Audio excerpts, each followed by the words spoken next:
than a decade, Saturdays and A Legal Curve have been synonymous with one another. With insight, analysis, and interviews regarding the Winnipeg Jets, the Manitoba Moose, and all around the NHL, here are Dave Minuk, Ezra Ginsburg, and your host, Drew Mindell. The A Legal Curve Hockey Show starts now. The morning after, the night before, the morning before, the night after. It's a busy time for us here at A Legal Curve, and that's the way we like it. Good morning, Winnipeg. Good morning, Manitoba. For all those joining us live this morning on our YouTube channel and all of our social media platforms, we say good morning, universe, and welcome to the A Legal Curve Hockey Show with Ezra Ginsburg. I'm your host, Drew Mindell. Here for the next couple of hours, lots of Winnipeg Jets discussions to talk about. We have last night's on-ice performance. We have the off-ice season ticket conversation to have. Ken Wiebe joins us at the bottom of hour number 1. Marty Biron joins us at the bottom of hour number 2. It's going to be a very busy Saturday morning. Good to see you again, Mr. Ginsburg, possibly looking even better than you were a mere 10 hours ago. I appreciate that. Yeah, a lot of shows this weekend, but that's how we like it, right? Yeah. 3 days in a row, no problem for us. We've done I think the most shows we've done since we started the post-game show is 5 shows in 1 week. 1 week there were 4 games and a Saturday show. I guess if you want to include the previous Saturday show. But I mean, so this is no problem here. And yeah, I mean, there's obviously, there's a big story dropped yesterday. I don't know if you want to call it a CJ bomb or a Johnston bomb or whatever you want to call it.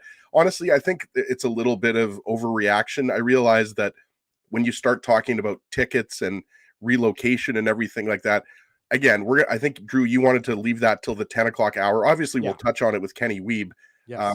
But if anybody actually thinks the Jets are in danger of relocation, just look down to Tempe, Arizona and see what's going on there. The Jets aren't going anywhere.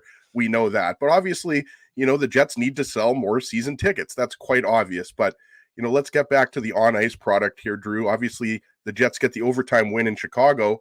They didn't make it easy on themselves because, they easily could have had 3 or 4 goals.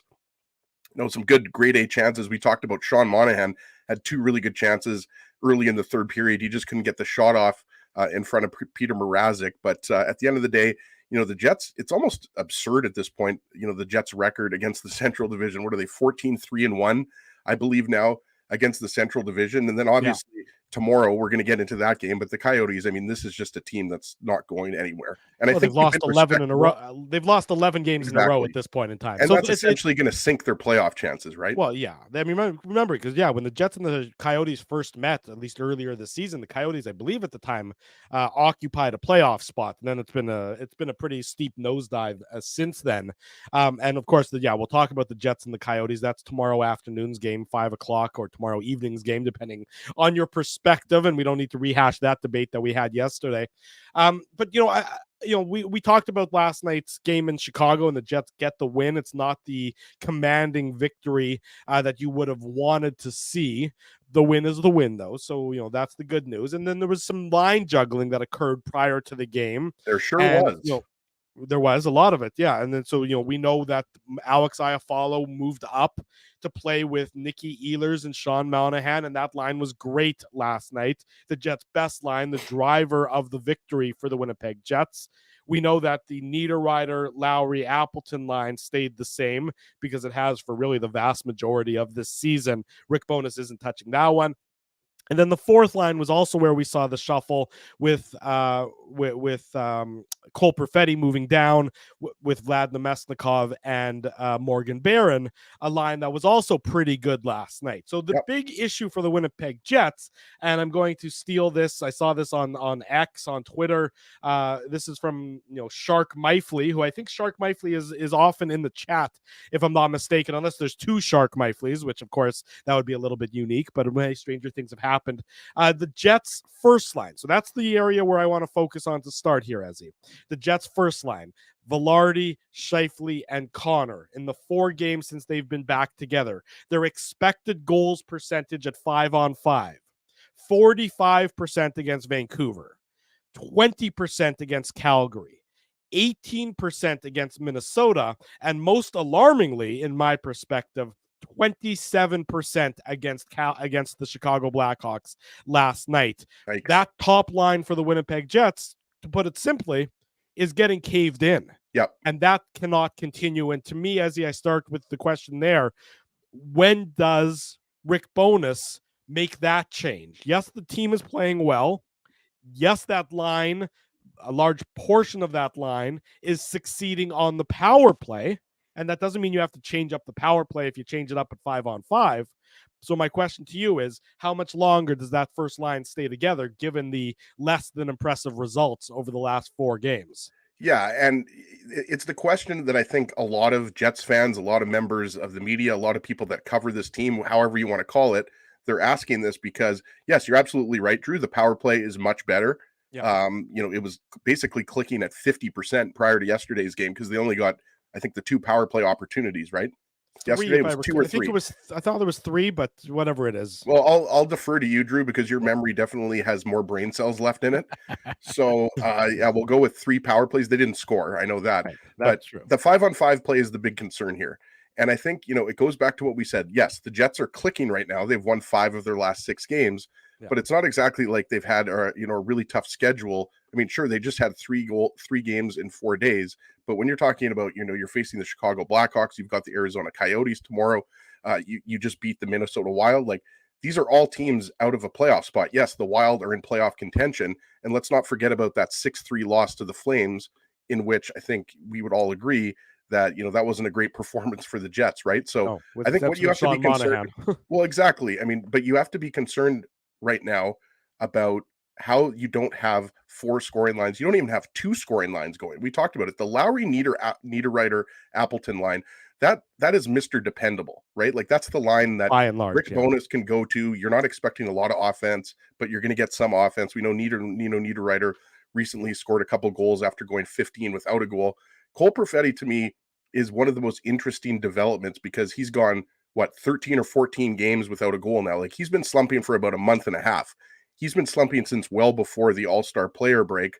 Mm-hmm. And, by putting him on the 4th line, you wonder how temporary or how long are we going to see that, right? Because I think that, most people expect Perfetti to be back in the top 6 simply because he's been there for the majority of the season.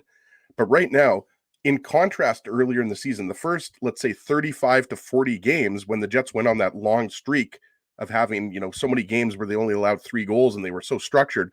The key to that was that they were getting contributions from all 4 scoring lines.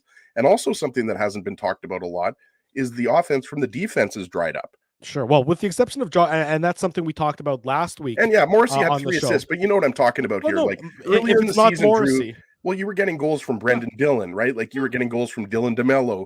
It can't always – Josh Morrissey – can't just be Josh Morrissey. Right. Morrissey at this point in his career is a point-per-game defenseman. Close enough to it. Or close enough to a point-per-game defenseman. He has the ability is what I should say. Yeah. So you expect Morrissey to have a point or 2 points in any given game. Mm-hmm. But, the Jets need more from everybody, really. I mean, Nate Schmidt could go back in the lineup as early as tomorrow. Mm-hmm. I don't think you're expecting a lot of offense out of Logan Stanley or Dylan Sandberg, even though Sandberg, I believe, had a couple shots on net last night. But yes, the offense is dried up, and it's throughout the lineup. And that's the issue right now is that your first line has to be clicking. If your first line is not clicking, and then you also have a second line that until recently is only clicking, that's an issue. You can't just have 2 lines clicking on a night-by-night basis. Well, so let's talk. So I actually like the move of moving Perfetti down and almost, spreading out the offense a little bit. So let's sort of take the first line out of the equation for a second, just to talk about, the second, third, and fourth lines yesterday, because I sort of like that move. You move Perfetti down. Logically, he's going to get easier matchups. He's playing with Vlad Nemesnikov, a great veteran player at this point, perfectly suited to that 4th line center role. I think that's a dynamite spot for him. I like him with Perfetti. I like Morgan Bear in there. I think that's a line, and we saw it last night. They had good numbers last night, certainly, small sample size, but I like that line together because of the potential that it has, and that for a guy like Nemesnikov and Nemesnikov and Perfetti did play together earlier this season on the second line. So that's right. They do have some chemistry together for sure. They do have some chemistry when they played, when it was Nemesnikov When it was Nemesnikov and Perfetti and Ehlers, they were positive. They had a positive goals for percentage. So there's some knowledge between Perfetti and Nemesnikov, and I think it's important for the Jets to get Cole Perfetti some easier minutes. He's clearly struggling, and this is a young player still, so it's not unusual or a catastrophe that he would be struggling. So what do you do to support him? You maybe give him some easier minutes, some easier matchups. So I like that. We know that Appleton, Lowry, Niederreiter, they've played almost 500 minutes together this year, which is far and away the most of a trio on this Winnipeg Jets team. That's just at 5-on-5, folks. And they're a positive Corsi. They have a positive goals for percentage. That line, again, it's fine as constructed right now. Who knows what the trade deadline will bring? If that changes, so be it. But for now, that line is fine. Monahan and Ehlers and Iafallo, they were very good last night. Again, small sample size for those guys. So the way, I saw it described, I think it was our buddy Garrett Hull who described it this way last night, is that the Jets have a top line, not necessarily performing like a top line, but a 1A line that should be your offensive driver and Scheifele, Connor, and Velarde. And then they almost have 3 second lines after that, which is, I thought, a pretty good way to describe the Winnipeg Jets depth. And so you're not the top 6 and the bottom 6, and you're not sort of, that sort of concept is that they're sort of trying to spread out the responsibilities for lines 2, 3, and 4. And I think I like everything about that.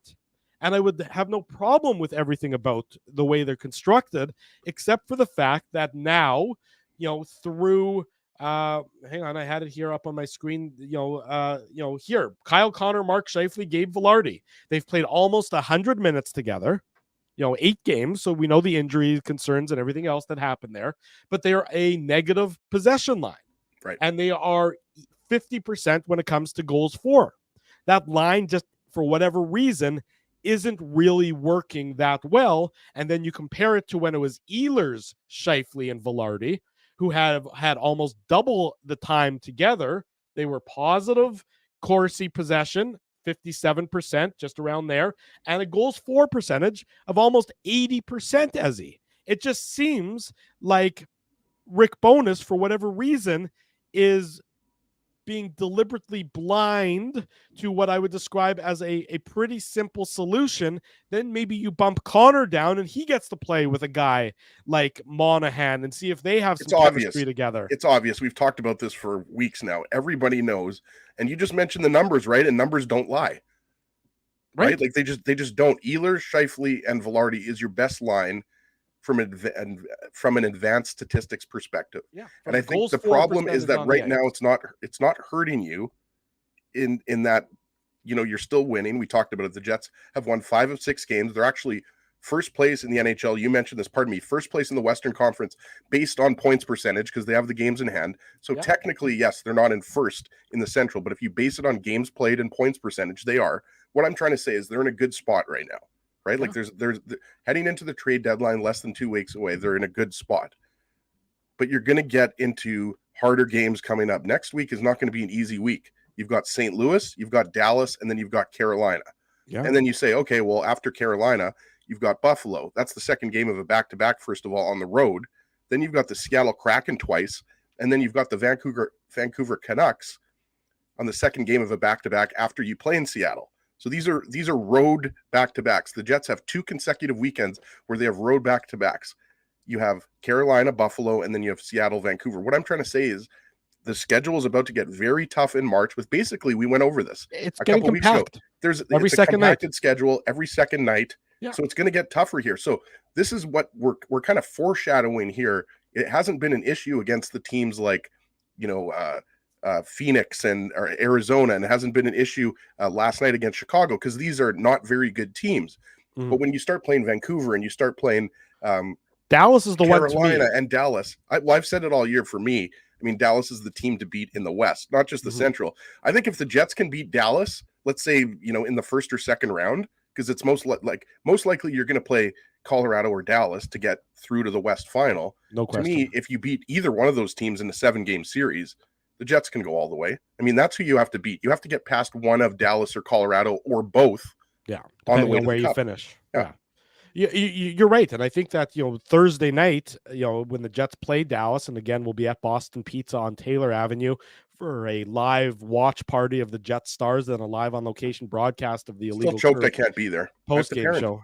I know parenting sometimes gets in the way. It's unfortunate, but you'll be there with us in spirit. And actually, we're just going to dress Spency up like you, so it'll be almost the same thing. We're going to give him all the Ezzy mannerisms and Ezzy lingo and Ezzy sort of commentary, and we'll just make it like sort of a robot Ezzy in the form of Spency as well. So that'll Spency isn't happy with me right now. He wanted to meet up with him at Festival, but I haven't been able to escape the prison here.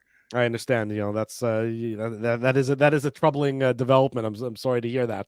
But Thursday night against Dallas is a big game for the Winnipeg Jets. I mean, you have 2 games before then, so we're not looking past Arizona. We're not looking past St. Louis. But Dallas is, probably, in my mind, and I agree with you, they've almost been one of the most consistent teams in the Western Conference all year. They really haven't had very many ups or downs. They've just been a very, very strong team, and that they have, enviable goaltending. They have an enviable back end, and that they have offensive talent as well. So it's going to be a big test on Thursday night against the Dallas Stars. But the Jets can't win without having that top line, can't win consistently without having that top line being a force. And right now, it isn't a force. It's not. And if you can't be a force against the Chicago Blackhawks, with all due respect, I have trouble believing you're going to become a force against a team like Dallas or a team like Colorado or another sort of upper echelon team, come playoff time. You need to be able to control the game. And that's the Jets line that isn't controlling the game. And there's a slight tweak that did control the game when they were together. Right. And like we said before, it's quite obvious to most people that follow this team, us included, Jets fans. I know there's a lot of vocal people on Twitter/X that just are astounded that essentially Rick Bowness refuses to put Ehlers on the top line. And I realize a lot of people in the chat are talking about the offside. And what we mean by that, for those who are wondering what we're talking about, Ehlers is a left shot. He's better on the right side, right? So I think, what the concern becomes is, if Ehlers is on the left side, is he as effective with Velarde on the right side? And look, I think, that's something, sure, that you have to factor in. That's a good question for Kenny Wiebe. But, the reality is that, again, I'll mention this. I've been mentioning this. I feel like I'm the only one that's been mentioning this. The Jets are 100% healthy right now. No injuries, right? And the Jets have had their fair share of injuries this year. Obviously, there's other teams that have had more injuries, but it's not like we're talking about, the Jets missing somebody that's going to bolster their top 6. Sean Monahan has been that player that they've acquired, and he's been as advertised, especially on the power play. He's really contributed, right, with a lot of goals. Yeah. So I think that, this, if Rick Bowness is going to keep this line together, Scheifele, Connor, Velarde, we're talking about, they've got to produce. They have to be better in order for the Jets to win these games in a commanding fashion. And yesterday was not a commanding fashion. No. I mean, the Jets barely just pulled out of Chicago with the extra point there. So that top line is going to be better. And in terms of Perfetti, we'll see what happens here. I agree. He's been struggling. We know that he's been dealing with a wrist injury. Rick Bowness mentioned that himself. So we'll see what happens with Perfetti. But I just don't know. Are you really maximizing Cole Perfetti long term? I agree with you now, Drew, as he's trying to gain his confidence. He plays on the 4th line, but I'm just not sure if that's a permanent spot for him. That's all I'm saying. Permanent is a strong word. No, I don't know. Permanent, I don't think so. But right now, long term, or even let's say for the rest of the season, I don't have a problem with him for the rest of the season down there. Again, you're getting easier matchups. You're a skilled There's no wrong player. answer, by the way, right? Because if he continues to struggle, well, but I mean, why should he be bumped back into the top 6? What are you rewarding him for, right? That's just it. I mean, I haven't seen enough enough quality play when he was on that second line to warrant him being there. And I think that 4th line can score goals. Well, we know Morgan Barron's already got 9 goals. How many does Nemestikov have? 6 or 7, something like that. Perfetti, we know he can score goals. So I can see that being actually a very, let's say, possession positive line. I'm just saying, I don't know if Perfetti stays there. That's all I'm saying. You could be right, Drew. I mean, he might be on the 4th line for the rest of the year, or for the majority of the rest of the year if the Jets stay healthy. Well, but and if he is, I don't think that's a bad thing. I think that just means easy matchups. You're probably going out against teams' third pairings at that point in time, or, a team's bottom of the lineup forward group. I think that's a perfectly fine position. I don't think the Jets will be suffering by any stretch of the imagination if Cole Perfetti and Vlad Nemesnikov and Morgan Barron are together for the remainder of the year, probably eating up some decent minutes, at the bottom of the lineup. That is, to me, a perfectly fine way for the Winnipeg Jets to move forward. I'll say this much, though, Drew. Your second Yeah. line, though, loses a little bit of pop. Like, Alex Iafallo has not exactly been lighting it up. But what I do like about Alex Iafallo is he's a guy that can play that F1, get in on the forecheck, dig up pucks in the corner. He does have a scoring touch. Like, you forget earlier this season, not you, Drew, but, I mean, based on his goalless drought, you forget that he was actually having a pretty good year. I'm just looking, 7 goals and 18 points in 55 games. At one point, he was on pace for like a 50-point season. So the offense is dried up for Iafallo. That's all I'm saying. I think with that second line, there might be a little bit of a concern that you just don't have as much offensive pop with Iafallo there. Well, but if your offense if your second line is Ehlers, Iafallo, and Monahan, or if it becomes Connor, Monahan, and Iafallo, there should be enough offense there. You got a guy to go do a lot of that dirty work. Not that Sean Monahan shies away from that dirty work either. But, Iafallo is just going to be, he's going to be defensively responsible. He's going to go and I think he's going to go win puck battles there a lot. I like Iafallo. All I'm saying is that it's a drop off in offense from Iafallo, from Perfetti to Iafallo. That's on paper. On paper, I would agree, but lately it hasn't been because Perfetti's been struggling. Well, but then so is Iafallo. Well, fair enough. Yes, that's true. But if Perfetti's not performing offensively, there really isn't, sort of at this stage of his career, there's not that extra layer to his game. And that's what I think part of the reason, and we'll talk to Kenny Weeb about this coming up in about 5 minutes, but that's part of the reason why they've dropped him down. Because Cole Perfetti is a responsible defensive player, but he needs to, when you're in the top 6, you need to be producing offense. Right. And so when you go 14 games without a goal, I realize he's got a few assists in there, but there's no doubt that he's been struggling. Like, if you compare, what are we at, game 54 now? If you compare the first 30 to 35 games versus the last 20 games, there's been a significant dip in Perfetti's play. And I'm not surprised by that, again, because this is a young player who, the season is a grind. We know how difficult it is, especially when you're in February and March and you're, every second night for the games. And, if you're not used to playing this number of games at this level, men versus young men, it can be a real grind on your body and it can wear you down. So I'm not surprised. We've seen it from so many different young players over the years that they get into this meaty part of the schedule and it gets hard. Your legs get heavier. And it reminds you a little bit of Jack Roslovic, right? Remember all those years we were talking about, when is Roslovic going to become that second line center? Obviously, he was more of a winger with the Jets, but I think there's similarities, right? Both first round picks. Perfetti was a higher pick.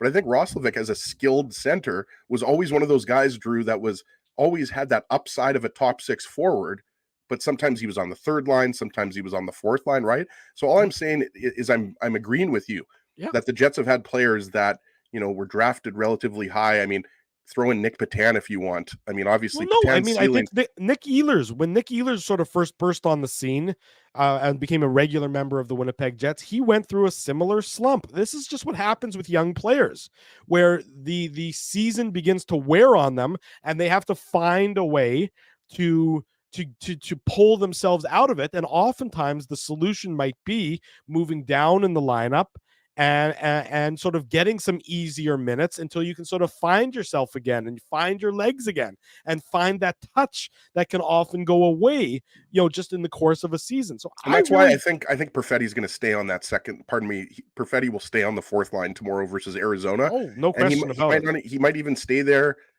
for the foreseeable future. Drew, I'm just saying. I don't know if a team that has Stanley Cup aspirations, if Iafallo gives you enough offense on that second line. That's all I'm saying. I'm not saying I'm right, because I think I like him as a player, but I think he's more effective either on a third or fourth line role on this team, just on this team.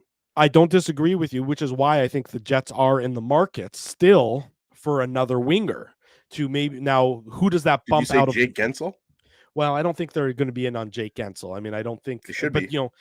look, there's a lot of good wingers out there that they should be. I don't know what they're willing to pay, given that they've already traded the first round pick for Sean Monahan. But, a guy, and again, we've talked about him, and Pavel Buchnevich, it would be, appealing to a lot of people. That's going to cost you a pretty penny, because he's still got another year on his contract. But I do think the Jets are looking for an offensively inclined upgrade on the wing, just to provide some additional insulation. Now, who does that bump out of the lineup? Well, make the trade and then figure it out. I mean, you don't have to necessarily know.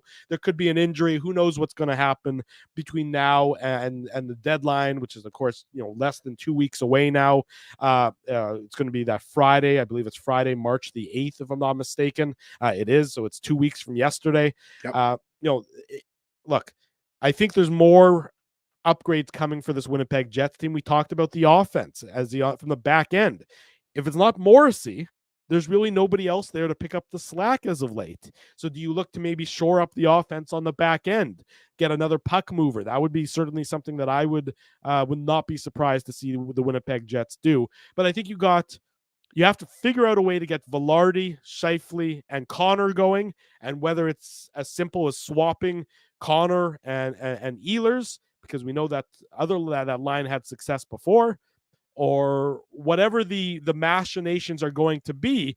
You can't have a Jets top line that's being that's getting caved in against some lesser opponents like they have been over the last week or so. Exactly, and I'm not worried about it, like I said earlier, against a team like the Coyotes coming up tomorrow night/afternoon.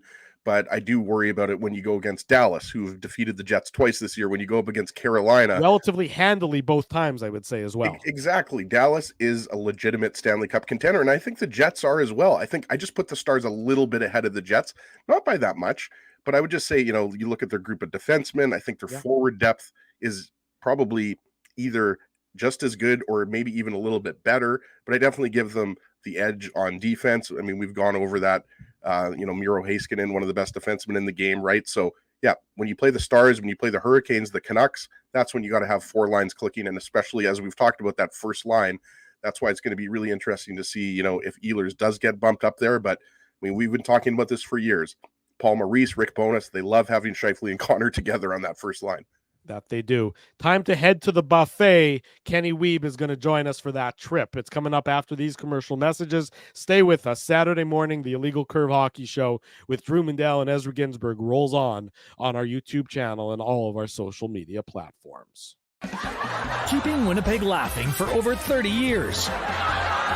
Rumors, Canada's longest-running comedy club, bringing you the biggest laughs from the best comedians on the planet. Jerry Seinfeld, Chris Rock, Jon Stewart, Dennis Miller, Brad Garrett, the greats, and all the up-and-comers too. When was the last time you laughed out loud? Make it a great night out with friends, or book your office or birthday party. Even a fundraising event at Rumors. Get all the details and dates on upcoming shows at rumorscomedyclub.com. Whoa, Ezzy, everything okay? You look stressed. Of course I'm stressed. We're moving, the house is upside down, the kids failed miserably at packing the fine china, and my life is in chaos. Chaos! Yes, that does sound like a problem. What am I going to do? Ezzy, relax. Rolly's Transfer Moving and Storage is the answer. With 60 years of experience in moving Manitobans and a track record of exemplary customer service, one call to Rolly's and your stress is gone. No job is too big or too small. Just visit Rollies.com and they will take it from there. Thanks, Dave, and thank you, Rollies Transfer Moving and Storage, online at Rollies.com. Hey, Drew. Ezzy, whoa, what a smile! Yeah, I got my crowns done at Linden Market Dental Center, and they whiten my teeth. I see. They're so bright that every time I smile, they go... We have hockey tonight. Do you have a mouth guard to protect those pearly whites? I sure do. Whoa, they even ting through the mouth guard. Linden Market Dental Center covers all your dental needs from restorative to cosmetic dentistry and will fit you with a sports guard for that active lifestyle. 877 Waverly. See lindenmarketdental.com. Boston Pizza harnessed Betalytics to test if the game is better at home or at Boston Pizza. The results are irrefutable. Catch the game at Boston Pizza. Powered by Fetalytics. We did it! Again! You're on fire, man. There's power in a handshake. after a great game or great deal. It shows professionalism and respect. Two qualities Zappia Group Realty take pride in. You don't build a business where 95% of your clients are referred by others without honesty, integrity, and total dedication to client satisfaction. To sell your home for more in less time, shake hands with Frank and Mauro Zappia of Zappia Group Realty. Get started at ZappiaGroup.com.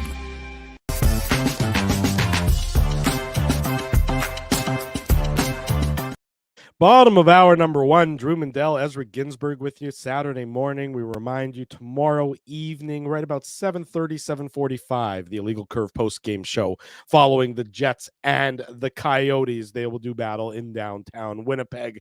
We're pleased to welcome to the program our very good friend, the one, the only, Mr. Weeb himself. Kenneth Weeb joins us on the show. Kenny, how are you, brother? Nice to see you. Yes, good morning. Doing well, thank you. How are you guys? Sorry I was not my usual 15 minutes early. Ezzy, sorry to make you a bit nervous here. It was not the intent. Dave already leaves you on the weekend, and now I'm nowhere to be found. Where's Dave been?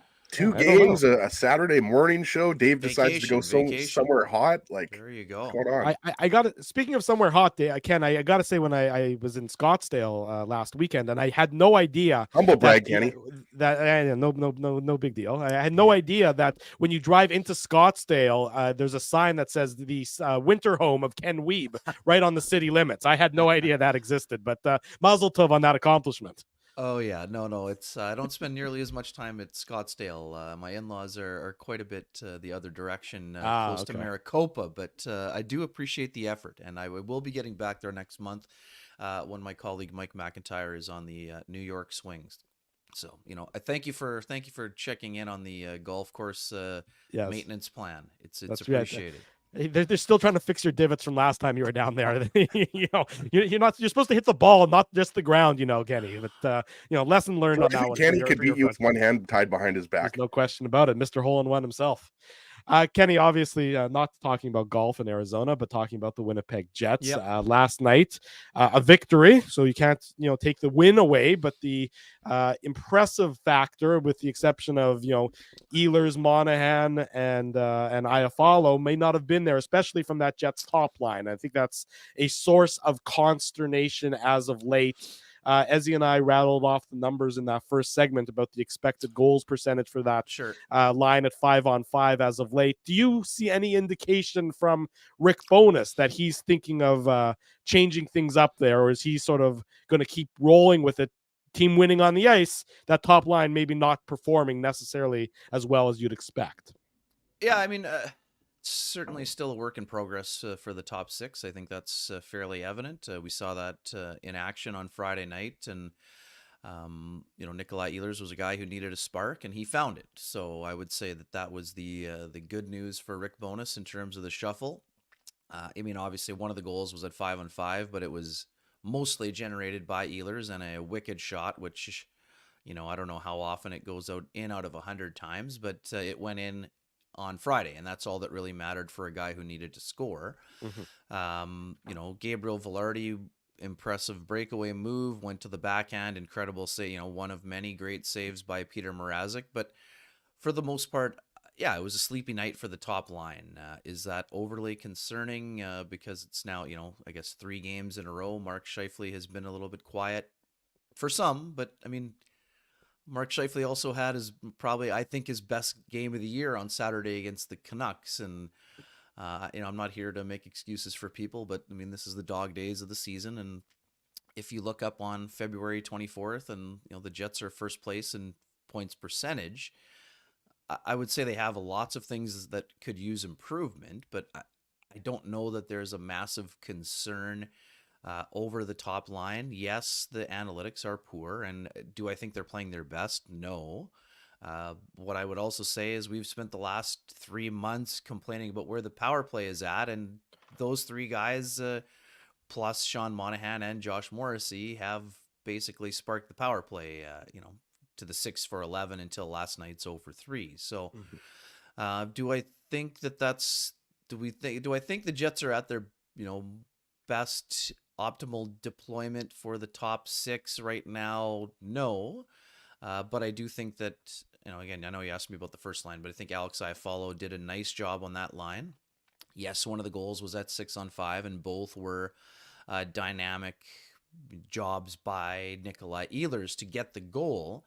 But I also think there was more chemistry shown by Sean Monahan and Nikolai Ehlers in that game than probably by any of the previous 7. So that's not going to quiet the Ehlers belongs on the top line crowd. I understand that. But I mean, let's also not, yes, chicken and egg to a degree, but until last night, Nikolai Ehlers had not done anything to say he should be on the top line based on the previous 10 games. And yes, we know his neck injury or whatever he's dealing with. His neck is what he had in training camp. So when Rick Bowness says, yes, it's a recurring injury, but it's new, I mean, we're trying to connect the dots. So I think that it probably has something to do with his neck. Maybe based on his legs, it sure didn't look like it was a lower body issue last night. So I'm not concerned about many things. I would say it is fair to say that Kyle Connor, I don't think Kyle Connor looks like himself since the injury, since returning after missing 16 games. But having said that, he's had 8 points in the last 4 games. So including the overtime winner, which was his 8th overtime winner of his career and 6th game winner this season. Not bad for a guy who missed 16 games with a serious knee injury. So do I think he has another level to reach? Absolutely. Do I think Rick Bowness is in any hurry to break up the top line? No, it's evident in his words and his actions. Does that mean that line will start game 1 of the Stanley Cup playoffs? Not if they struggle, but I think it's pretty evident that Rick Bowness is looking for chemistry for Sean Monahan and Nikolai Ehlers, and he's going to make a couple spins with the right winger to see if that's the case. But it's possible that Rick Bowness goes back to Nikolai Ehlers at some point on the top line. But, I don't think it's likely based on, the classic Elliot Friedmanism. If past behavior is a precursor to future behavior, I think it's pretty evident that Kyle Connor is going to be riding shotgun with Mark Scheifele. So that means they need to pick up some elements of their game, but the production element has been there. So now they need to cut down on what they're giving up. Ken, you'll be proud of me here. When we do the post-game show, I know you do this with your post-game shows, but I took a couple notes and I made note of 2 really good back checks by Kyle Connor. One was at 4-on-4 on Colin Blackwell. I think Jason Dickinson might have been the other one. So again, a lot of people point to the defense of Kyle Connor. And as you mentioned, he's still putting the puck in the net. It might have been a bit of an ugly goal, but I think his defensive play, I'm actually pretty happy with where it's at. I'm not saying that he's Steve Yzerman, but I'm just saying that I think it has improved. I want to ask you about Cole Perfetti, Kenny, because obviously, that was a bit of a surprise. I think, some people expected Perfetti to be moved down to the 4th line earlier in the season, but it happened yesterday against Chicago. I wanted to ask you this is our conversation that we had right before you came on. Should we be more comfortable with Perfetti being on the 4th line? How long do you see him staying on the 4th line? Obviously, that's a tough question to answer because he's only been on the 4th line for 1 game, but what's your kind of overall take on that? Do you see this maybe being a little bit longer term than maybe some people thought originally? I mean, that's going to be up to Cole as he, to a degree, it is a surprise, but it shouldn't be a surprise for one reason. We know how much Rick Bowness values the play of Vladislav Nemesnikov. And when Cole Perfetti had his stretch of, points in 13 of 15 and racking up 15 points, who was he playing on a line with? Vladislav Nemesnikov. So yes, by number, paint by numbers and paint by ice time, we look at Cole Perfetti on Friday night. He was on the 4th line with Morgan Barron, but he's with 2 guys that Rick Bowness absolutely loves in terms of what they bring to the table. So yes, it is a demotion in the traditional sense, but it's not a punishment. I think that Rick Bowness would like more from Cole Perfetti. There are parts of his game that have not been there with as much regularity as we saw in the first quarter or even in the first half of the season. So we put him with a guy that he had some comfort level with. The other part about that is that the line, even though I was one of the many people who thought, based on hockey intelligence, IQ, vision, passing ability, that it would be easy for Cole Perfetti to fit with Sean Monahan. And it still might fit at some point. We're talking very small sample sizes. But to this point, those two haven't really clicked on a line together. So it makes perfect sense to me that for a guy that has no goals in 15 and 1 assist during that stretch, who's an offensive player, that he was knocked off the line momentarily. And it was less about what Cole can do offensively than what Alex Iafallo can do on the forecheck in terms of disruption. We're not blind here, guys. Alex Iafallo, 19 games without a goal and 1 assist. So we're not trading someone who's red hot offensively for someone who's struggling offensively. Some people would say, 1 point for 1 point is a lateral move, but it wasn't about the offense. It's about the balance. Rick Bowness has used the word balance to his lines a ton of times. We know that it's not just the most top 6 players get into the top 6 and the most 6 skilled players, throw the sticks down, put them together and hope for the best. Alex Iafallo brings a different skill set to that line. And the most important thing is the defensive element. And I've said this before on numerous platforms. Cole Perfetti is a smart defensive player, but doesn't play with a ton of speed. So the things that he gets by on are his smarts and his ability to anticipate and all of those other things. He's not a massively disruptive player on the forecheck. He's not a physical player. And again, Alex Iafallo isn't a run the defenseman through the end boards type of player, but he is a guy who turns pucks over because he has a good stick and he gets in on the forecheck. He's an incredibly smart defensive player, very reliable. So that meshes well with Sean Monahan also. Is it the long-term solution? I'm not here to say it is, and I certainly wouldn't say so after one game. But I saw a lot of, initial things that a coach would say, hey, that could work, so let's try it again. When it comes to Perfetti long-term, we know he's a top 6 player, but the Jets aren't asking their fourth line to be a bang and crash type of line like Vegas did last year during their run to the Stanley Cup final. So could he be there for a while? Could he be an effective player on the fourth line? I think was the bigger question, Ezzy, that people were wondering. And I think the answer is pretty clear that it would be yes. But now, do I think he's going to be stuck there? Not necessarily. I think that Cole Perfetti has played more NHL games this year than he ever has before. We know that's right by the numbers. What we also know is that Cole Perfetti is at the stage of his career where he's barely played over one NHL season, and he's an undersized player. So should we be shocked that there is a quote-unquote sophomore slump in a season where he has 14 goals and was cruising towards a 20-goal season, which anyone at the age of 21 or 22 would be thrilled with? No, we shouldn't be. What we need to find out is how Cole pulls himself out of it. And what we know about Cole is that I don't think he would be happy spinning his wheels. So that means going back to the lab, getting back to watching video, trying to do the things that made him successful in the first quarter of the season. We know it's way harder to score in the last quarter than the first quarter against most teams. So I expect Cole Perfetti to bounce back. Now, does that mean he's going to score 14 in the last 27? Probably not. But I also don't think he's going to score 2 in the last 27. So it is definitely something to be monitoring closely. Will the Jets be looking for an additional middle 6 or a forward that you could play anywhere between the second and the fourth line? It's entirely possible.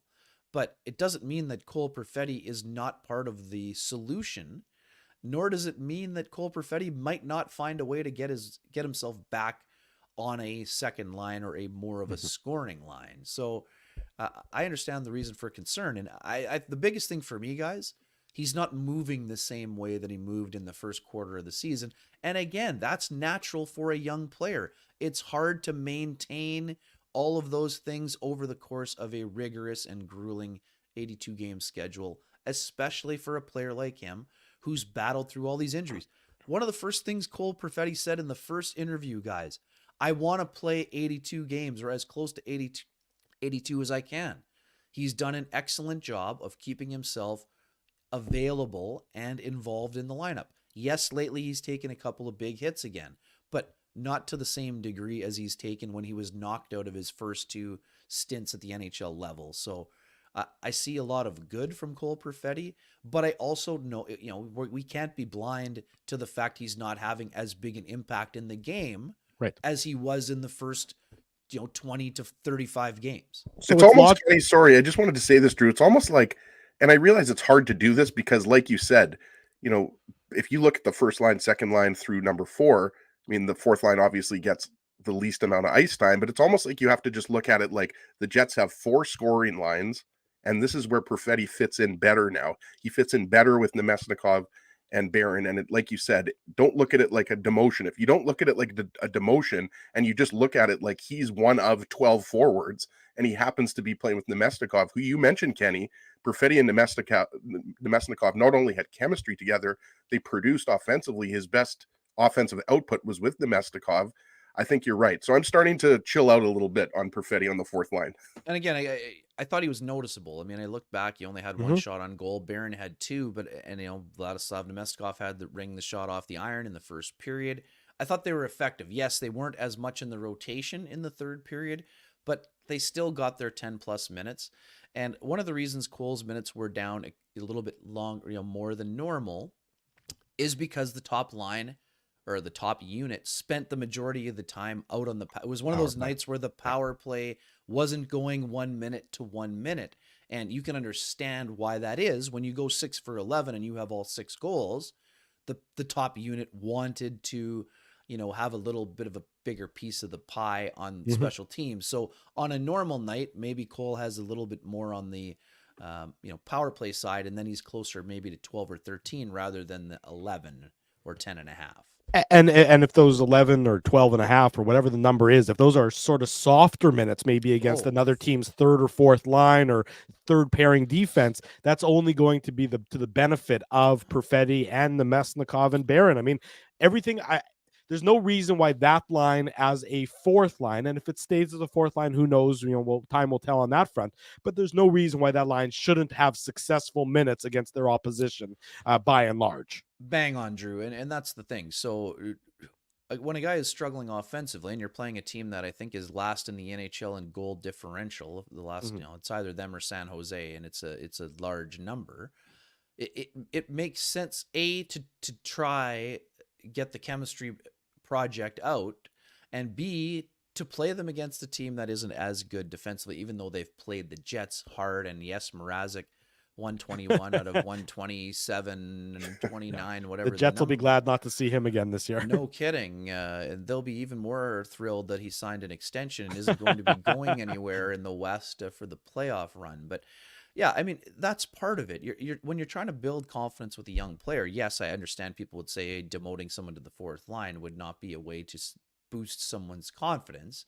But to give them those softer matchups that you mentioned, Drew, that's part of the deal. I mean, if you're playing against, you're going to like Cole Perfetti's chances against a lot of fourth line and third defense pairing teams. So now the Jets also have Arizona rolling in. We know that, it's been a struggle for them too.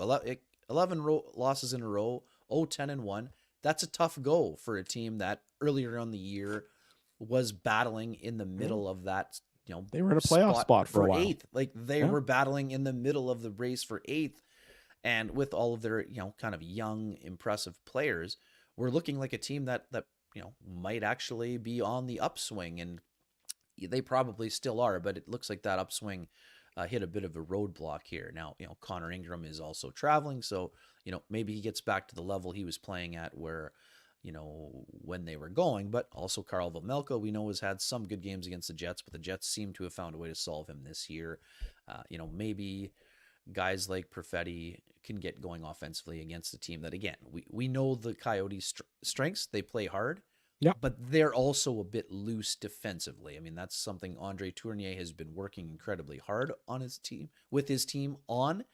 But they have not graduated into the upper class when it comes to that element of the game. So, again, I'm not up here to say it's point night for the Jets, but this is a bit of a softer part of the schedule as compared to the next stretch where you're going to see Dallas, you're going to see Vancouver again, you're going to see Carolina. We will be seeing a lot of each other, Kenny, at Canada Life. Yeah, and also too, I mean, I understand people are, a little bit up in arms that the Jets are not, cruising the way that they were in December. But as all of us were mentioning on said post-game shows and morning shows and afternoon shows, December's kind of the exception rather than the rule. It's not to discredit the Jets for going 10-1-3 either. That was an incredible stretch, but the chances of them going 10-1-3 over a 7-month stretch were very slim, even for one of the better teams in the NHL. And again, the Jets have room for improvement, but the biggest thing for me, and again, I don't want to speak for you guys, but I'm pretty sure we're in tune on this, that the Jets have had a bit of a hiccup and went 5 out of 6 with victories is way different than last year when the wheels started to fall off kind of slowly. Right. And then when the bicycle with the wagon started going down the mountain, then all 4 of the wheels came off. The Jets completely abandoned their structure.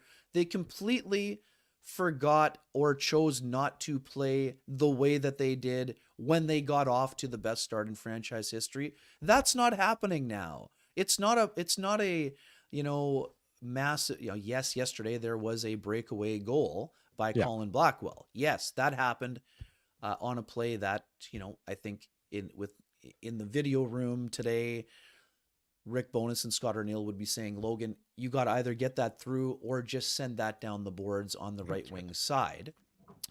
Colin Blackwell, playing for a team that is not battling for a playoff spot, reads that play, flies the zone, and gets a breakaway. It's a bit of an abnormal play. You can call it a good read because it worked out, but in a lot of situations that would have created if the puck goes deep rather than onto the stick of Seth Jones, that creates a 5-on-4 essentially, because Colin Blackwell is at center ice. Right. So yes, they gave up a breakaway there, but it's not an odd man rush bonanza for the Jets. They're not abandoning. They're not in between. They're not playing man on man sometimes and zone sometimes.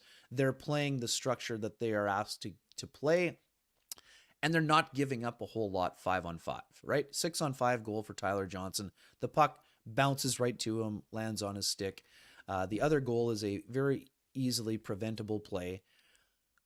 I didn't really find, I understand Natural Stat Trick has this tie danger chances 11-7 for Chicago. I didn't particularly find that the Jets were under siege in that game on Friday night, nor did I ever really think it was in danger for them. Do I think they were playing their A or A+ game? No. But I think with a little bit better finish, the game gets to 3-0 or 3-1, and I don't see this being something that, there's a lot of caution or hazard signs flashing around the building because, quite frankly, the Jets were fine. They need another level to beat higher end teams, no doubt. I didn't come away from that game with a ton of concern, although I understand why some people would have some concern. But I do think that they're in this stretch of finding themselves again, and I would say it's much more important for the Jets to be playing well in mid-March than it is on February 23rd and 25th. Though that is it's clearly a work in progress. Let me ask you this, Kenny. I mean, we're sitting here. The trade deadline is 13 days away. And of course, that's going to be the center of attention for so many people because that's what happens this time of year. Yep. The offense from the back end has been a priority for Rick Bowness. Those are his words, not ours. He's put an emphasis on getting more from the back end. In the last 10 games, Josh Morrissey's got 8 points. He's done his job. He's contributed. Of course, 3 of those points came last night. But then you look beyond that, and it's DeMello with 4 points, Sandberg with 2, Pionk with 2, Schmidt with 2. Brendan Dillon has got a goose egg. Logan Stanley in only 5 games, he's got that 1 assist. Is that an area that you think the Jets should be looking to upgrade? An offensively inclined player on the back end who can maybe take some of that pressure off Josh Morrissey, as Morrissey's really the only consistently contributing member of the Jets defense offensively, this season. Yeah, I mean, Josh has been, he was excellent on Friday. Three helpers. Most importantly was the play he made on Nick Foligno on the 100%. overtime goal. In overtime, I mean, that's a smart play, steals it, got him, and then gets up ice. Nick Foligno is a guy who does a lot of things well. He's not the fleetest of foot. So if you can steal the puck from a guy and create a kind of an odd man opportunity, and again, great hustle by Foligno to get back to even have the shots, carry him in off his skate, unfortunately for him. Right. But yeah, I mean, I would say it's quite prevalent that the Jets have not been getting as much from the back end outside of Josh Morrissey. Now, the most offensive player outside of Morrissey in that group is generally Neil Pionk, and his offense has dried up to a certain degree also. Mm-hmm. I don't see the Jets activating as often with the second wave that we saw at various points in time during the last two seasons. Do I think the Jets are going to go out and get a power play specialist or a guy that creates more offense? No, I think that they're more concerned about the way they're going to defend when the playoffs arrive. I would even say, Drew, that, Kyle Capobianco was a guy that, even though, he hasn't been up with the Jets at all this year, in a series where they think they might need a little bit more offense, he's a guy that you could go to. I know he hasn't really popped offensively at the NHL level, but he's had a really strong year at the American League level as kind of a depth piece. Yeah. And we also know that, everywhere you turn, you hear that the Jets want to get some minutes for Ville Heinola this before the season is over. Now, the three of us would look around and say, well, there's 13 days before the deadline. It seems like a pretty good time to, wouldn't you want to find out before the deadline passes? That would make sense to me. But at the same time, Rick Bowness was very staunch the last time I asked him for a casual scouting report about Ville Heinola. I didn't say, hey man, why haven't you called this guy up yet? I said, what has the scouting report been on Ville Heinola? And he made it quite clear that the people around Ville Heinola don't feel like Ville Heinola is up to speed. And that shouldn't come as a massive shock. Now, that also shouldn't come as something where the Jets aren't going to try to get him into some games in the next 2-week period. But that will require some roster machinations. Now, David Gustafson's 2-week conditioning stint will expire, I think, after today's game against the Calgary Wranglers. So unless the Jets are willing to expose David Gustafson to waivers, what's the other move? To call up Ville Heinola, unless it's involving Logan Stanley or a trade or something else. So right. I'll be watching with interest on that front also. But I think if we're looking at defensemen, could they find someone who does both, Drew? That would be my counter. I think that they would like someone who can produce a bit of offense, but I don't know that will be their priority. If they're looking to add a defenseman, it will either be someone in the, I'm gonna use Jan Ruda as a name. I'm not saying him specifically, but a guy with some experience that can either play on a second or third pairing, or maybe even be a 7, based on the group that the Jets have. Now, I still think that Chris Tanev would be in play for a team like the Jets, but he's also in play for Dallas. He's also in play for Toronto. Exactly. He would be in play for everyone who is looking for a defenseman, which is why Craig Conroy hasn't lowered the price. Now you have a game of chicken where you have probably 6 to 12 GMs who feel they have a shot to win the cup, are kind of having a bit of a staring contest, and no one has decided to blink when it comes to paying the high first or a something equivalent on the prospect pool side of things. But again, Kevin Cheveldayoff does an excellent job, guys, of keeping his cards close to the vest. I mean, we know that Chris Tanev would be a good fit on a number of levels, and not just because he started his pro career with the Manitoba Moose. Checks all the boxes. Character, warrior type of player, mobile, physical, battles, would fit in seamlessly to the room. Oh, and by the way, they might know a thing or two about him because his brother played on the team.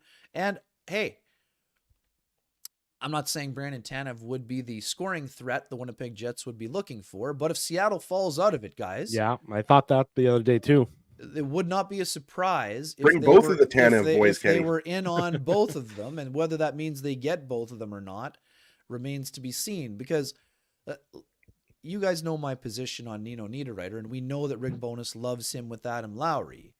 But I think that although he's been reluctant to go to it, and I understand why, the Jets have a pretty capable top 6 player if they're looking to add one.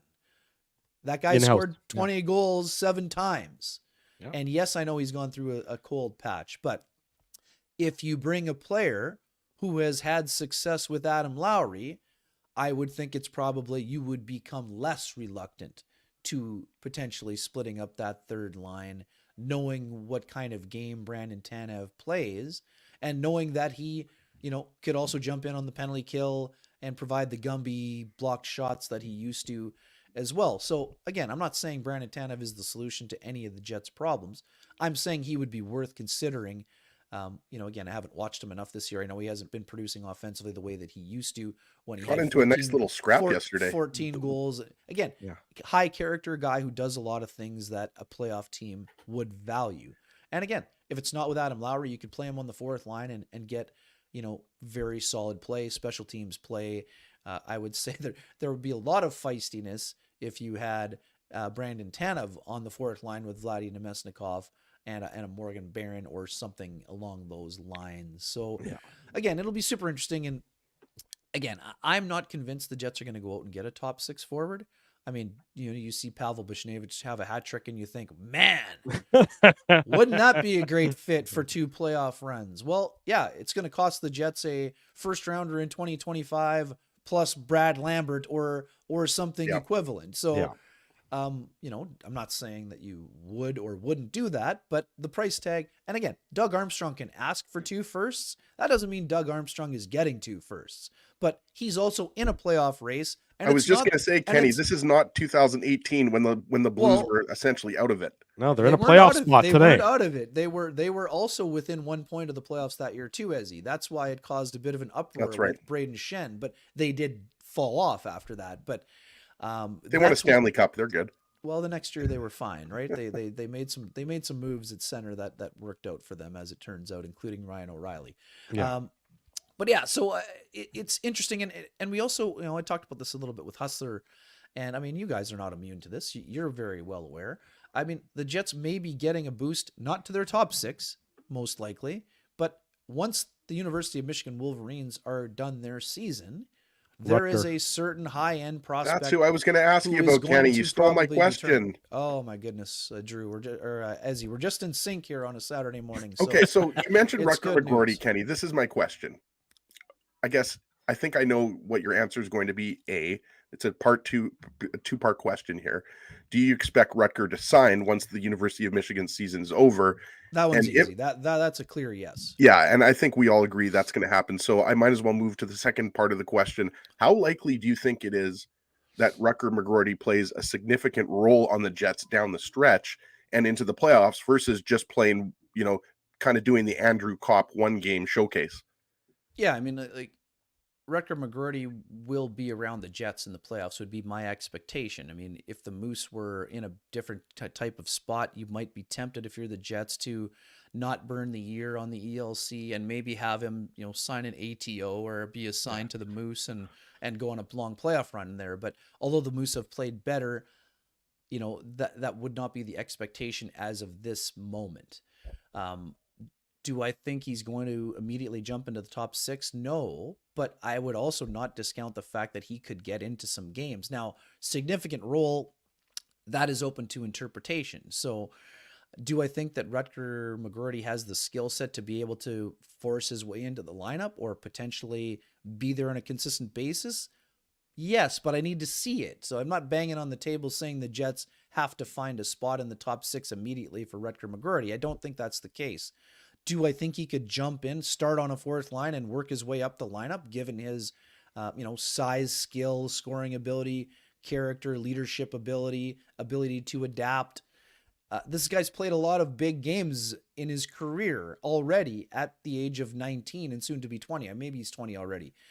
He probably is. But this is a guy who does everything, exudes all of the qualities the Jets will be looking for in a player. Now, does that mean as of right this second, he can jump the queue ahead of someone like Cole Perfetti, who has over 100 games in his belt, over someone like Morgan Barron, who's been battling to become a full-time player and spent almost all of last season on the third line? I'm not sure. I need to see him around the team. I need to see what his adjustment's going to be like. I think he would be capable of making the jump, but it's not like the Jets are throwing guys out there that aren't capable NHL players. They have capable NHL players that can't get into the lineup right now. So that's why I would also caution. I'm not saying he can't do it. I would just say the Jets are going to be patient.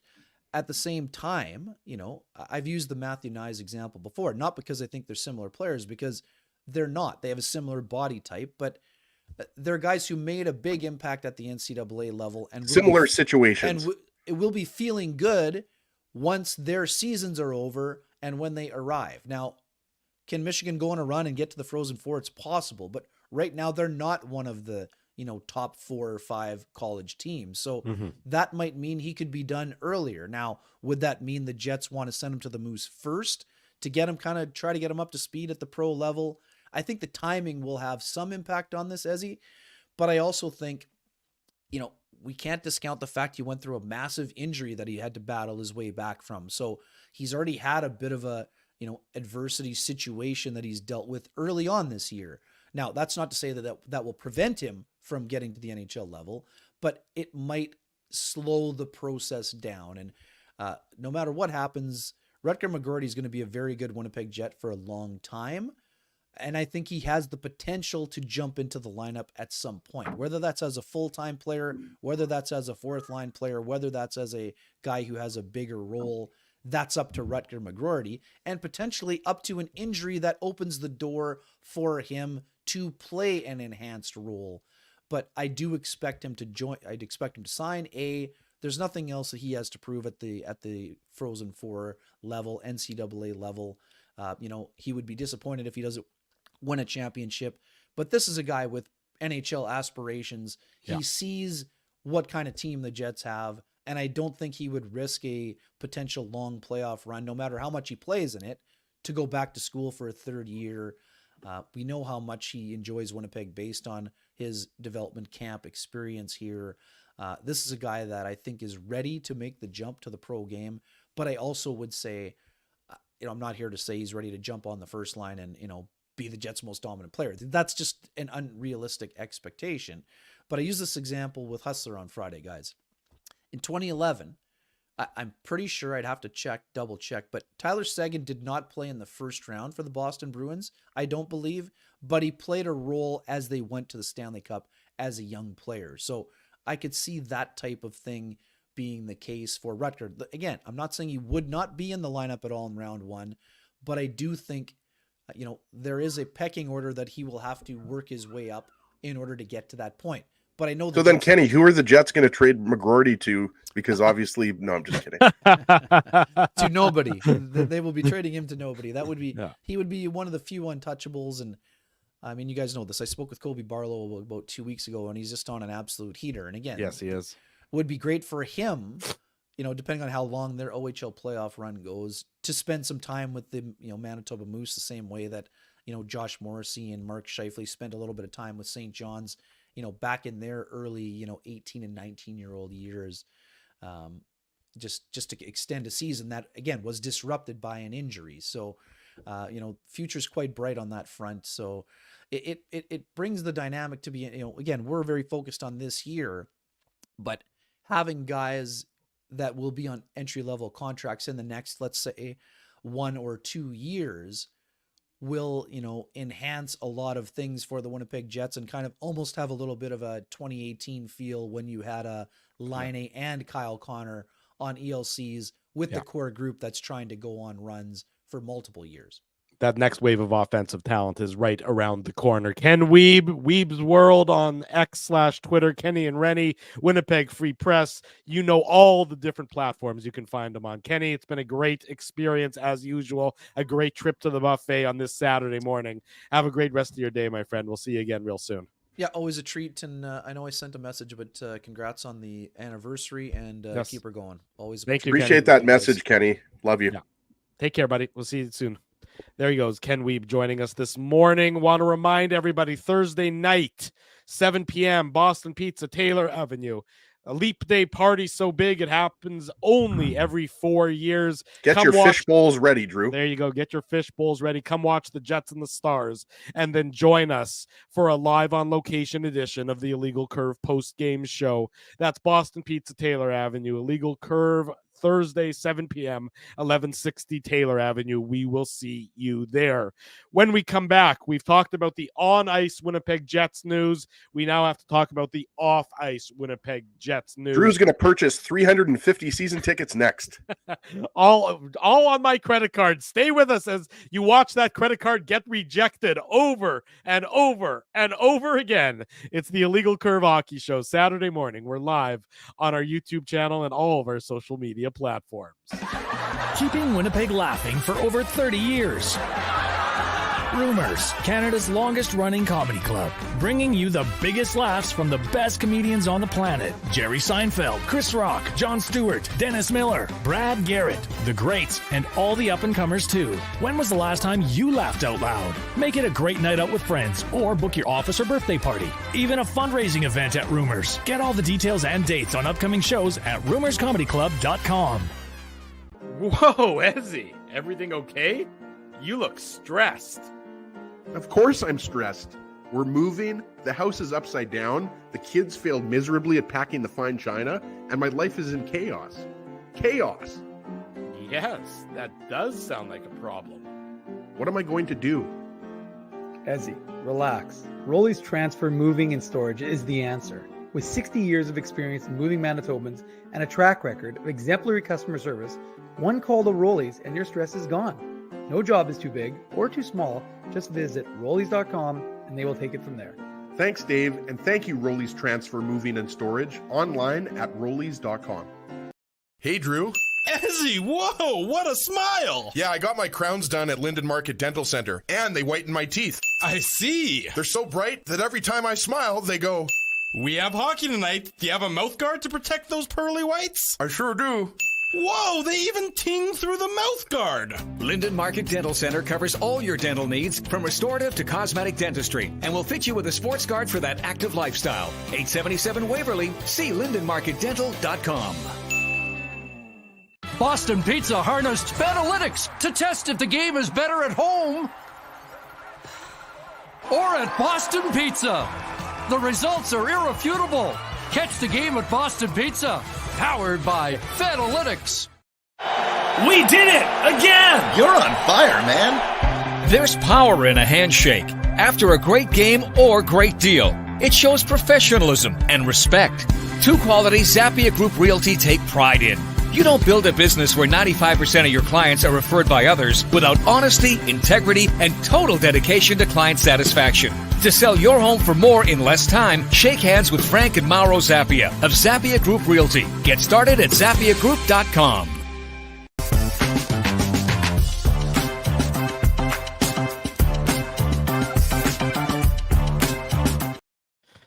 Imagine, if you will, for a second, Mr. Ginsburg, that candy was banned in Winnipeg for 15 years. No candy could be found. There was That's no the candy. most depressing thing I've ever heard. Right, isn't it? Pretty depressing, the thought of no candy. There's no candy to be found. You know, this is a metaphor, isn't it? This is a metaphor. There's no candy to be found for 15 years. Then a candy shop reopens. Unexpected. It's a confluence of events that was unexpected, but people in Winnipeg took advantage of it, and there was a great candy shop that opened up. And people lined up for blocks and blocks and blocks and blocks, and they got their candy, and they paid whatever the price would be for their candy, no matter what. But, you know, at some point in time, the desire for that candy begins to wear off. And the people who owned that candy shop, they didn't really treat their customers that well. They took them for granted. They didn't provide the necessary customer service to ensure that people kept lining up for the candy. And at a point in time, the candy shop realized they didn't have as many customers as they once did. So, back to the drawing board. How do we get people to come back to our candy shop? Well, should we come out and threaten that we're going to remove the candy from Winnipeg again? There shan't be any more candy again in Winnipeg? Or, as an alternative method, should they maybe try and work harder, one day at a time, one phone call at a time, one step at a time, to contact their former customers and find out why they're no longer coming for candy? I think I know which way would be the better of the two options. As a potential candy customer, I wouldn't want to be threatened that the candy shall go away if I don't return, rather than maybe getting a phone call and saying, let's have a conversation about why candy is not a priority for me anymore, or what the candy shop can do to win back my business. That, to me, would be the better course of action rather than the threatening course of action.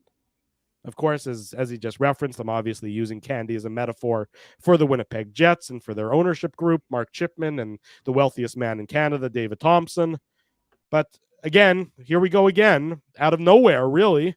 Chris Johnson is the mouthpiece for this one in The Athletic. We saw it yesterday. I like Chris Johnson. But I just, for the life of me, do not understand the course of action being adopted by the Winnipeg Jets and by True North Sports and Entertainment for trying to win back the customers that they lost because of their arrogance and their inattention to customer service over the last decade plus. Sure, there's no doubt that customer service has, or lack of good customer service, acceptable customer service, whatever you want to talk about, that has directly impacted the season ticket base. I just want to say one thing as well, and you're right. We have had Chris Johnston on the show, and again, this is not something against Mark Chipman personally, but he's got to speak to the local media. This needs to be addressed here. I realize that there's and hang on, let me stop you for a second, Ezzy. An open invitation for Mark Chipman to join us at any point in time, live or recorded. Open invitation. Come on the Illegal Curve Hockey Show and talk to our audience. There are almost 400 of you here on a Saturday morning. 400 people who obviously are supremely passionate about the Winnipeg Jets. Come talk to us. Come talk to our audience. We'll ask you hard questions. You might not like the questions, and I know that's why he runs to Dreger and why he runs to CJ, because those guys are just stenographers. But come here, talk to our audience locally about your issues and the state of the Winnipeg Jets franchise. And also go on Winnipeg Sports Talk. Go on us. Talk to Mike McIntyre. Talk to Paul Friesen. Talk to Scott Billick. Talk to the people who cover the Jets on a daily basis. And again, this is not a knock on Chris Johnston at all. That was a very informative, well-written article. Chris Johnston is a veteran in the journalism business, in the sports journalism business. This has nothing to do with him personally. But the only time Mark Chipman speaks to the media is when it's to the national media. And to me, that's a problem. And again, I believe that he has been requested by, let's just say, I'm not going to say any names here, but I believe he has been requested multiple times by beat writers in this market. So both the Winnipeg Free Press and the Winnipeg Sun. I just think at this point, it's almost to the Winnipeg Free Press because he's upset. He won't speak to the Winnipeg Free Press because Paul Wiesek called him a used car salesman. And Paul Wiesek no longer works for the Winnipeg. Maybe. I don't know that. Is that why? Yeah, which was a beyond the pale insult that the Free Press is continuing to regret. That was when. But wasn't that like 5 or 6 years ago? No question. It was when Wiesek was their columnist. The brief period of time that Paul Wiesek, who is acerbic, would be the word that I would use in describing some of his writing. And rightfully so. I have no problem with Mark Chipman, who made a lot of his money and his family made a lot of money in the car business, being insulted by that comment taking it as he's a not. slur. I mean, he's now more of a real estate developer, and he's an that's where they owner made their money. of a Jets team. So I mean, that wasn't fair. I mean, I'm not here to defend Mark Chipman, but that wasn't a fair comment to make. That was insulting. I would say defamatory. Not in a legal sense. I just don't think it's just beyond the pale. Exactly, it's beyond the pale. Not a nice thing to say. All I'm saying is, before we get into the whole season ticket thing, I don't think there's a controversy here. Like I know a lot of Jets fans see that article, and then their mind immediately goes to, are the Jets going to possibly leave if True North doesn't get the season ticket base up? The Jets are not going anywhere. Let's not kid ourselves here. I think that the Jets are easily going to get back up to 11,000 to 11,500. I don't know if they're going to get back up to 13,000 season tickets, but I think they can easily get up to 11 to 12. Look, I want to highlight this comment from Elias McCracken. As a businessman, I do not go to my customers whining that my sales are down, and if they don't buy from me, I will shutter my business. I would go to my customers and find out where I need to improve to meet their needs. Exactly right. You can't threaten people. It's just not, that's not a business model. That's not a business plan. It's not, look, you're playing on people's emotions every time. The only time that anyone hears from you when you talk about relocation and it not being sustainable. You need to take a different approach. And I know they're doing a lot of other things, and I get that, and that's good. But it's late. They should have been doing that from day one. They were arrogant, and they've sort of acknowledged that arrogance. But, you're just now trying to build back the relationships that you lost. You don't get to work on that for a small number of months, find out that it maybe isn't working exactly as well as you wanted to, and then put a gun to people's heads. That's not how it works. I'm a little bit confused about the timing of this as well. Not confused, but interested in the timing, Drew, because as you know, the Jets have had a few sellouts recently. And I believe the Minnesota game was close to a sellout. It was like 14,600 or something. It was like, let's say 90% sold. And so you wonder, now that attendance is better and the Jets are doing well, we talked about it, first in the Central in terms of points percentage, top 5 in the NHL. The timing of this is weird. And we should mention that Gary Bettman visits each city in the NHL once a year. Yes, so it's possible this was planned long in advance. This whole notion of, the NHL is monitoring the situation, it's so passive aggressive. It's ridiculous. It's insulting. It is insulting. And I'll tell you a few reasons why it's insulting, not just because of what happened back in 1996 with the Jets leaving to Arizona, but is the timing. Again, I'm not a conspiracy theorist, but the timing of that, the release about the Salt Lake City, obviously Salt Lake City is now kind of the NHL's new favorite shiny toy, right? Right. Like that was just a few weeks ago that the NHL came out with that PR saying that basically, we're looking at Salt Lake City, and then people start talking about, possible relocation of the Coyotes to Salt Lake City. And then now people start speculating that, well, if the Jets don't get their season ticket base up in the next couple of years, the Jets could leave. The differences between 2024 and 1996, I mean, it's apples and oranges. I mean, the city is growing.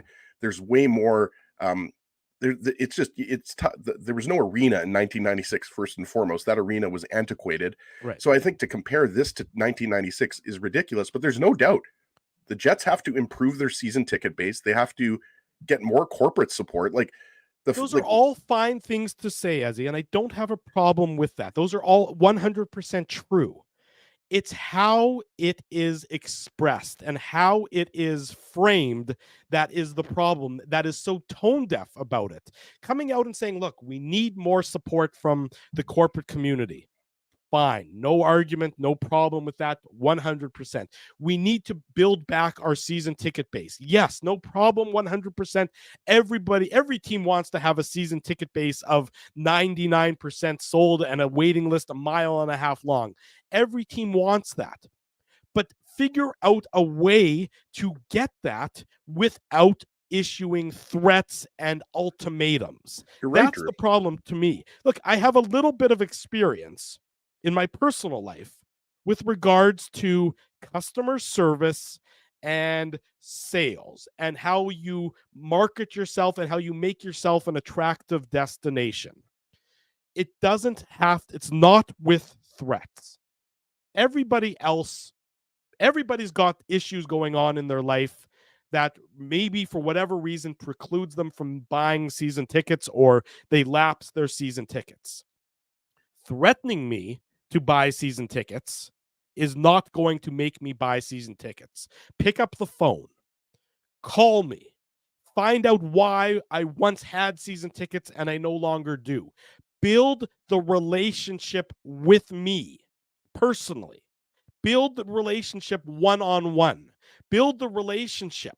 That's how you succeed. You're not going to win every single relationship battle. You're not going to get everybody that once was a season ticket holder to come back and be a season ticket holder. But it starts at the absolute micro level. It starts with one phone call at a time. It starts with making that one customer feel appreciated, and then it builds from there.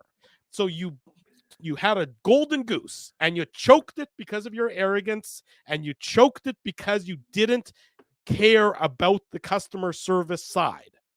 So now you're climbing uphill to try and get to that point. You can't take 3 steps up that hill, throw up your hands and say, well, I give up. It's going to take years to build back up that mountain. I agree with that. And the other thing too, that I don't think a lot of people, there's a couple things that a lot of people realize. We have Marty Baron coming up in about 5 minutes. So I'll try to make this quick here. A couple things that I don't think, people want to admit enough. First off, a lot has changed since 2011. I mean, the Jets have been back now for 13 years. It's hard to believe that it's been that long, but we're talking about almost a decade and a half. So the Jets are being back is not new. Jets fans have invested a lot of money in this team.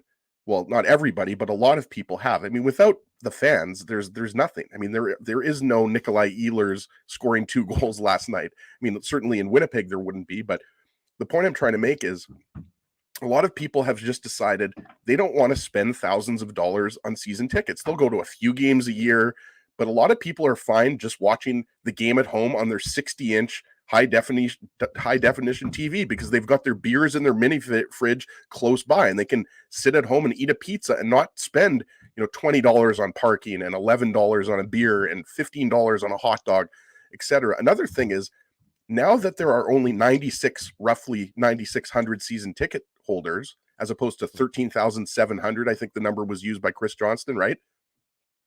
Now that there are more tickets available, I mean, people will just wait and get a ticket for $70, as opposed to maybe getting those season tickets that were $70 to $100, right? So like now there's actually, it used to be that it was really hard to get a ticket to a Jets game for the first 10 years. And I also think that cracks were starting to show before the pandemic, Drew. That's the other thing I wanted to say.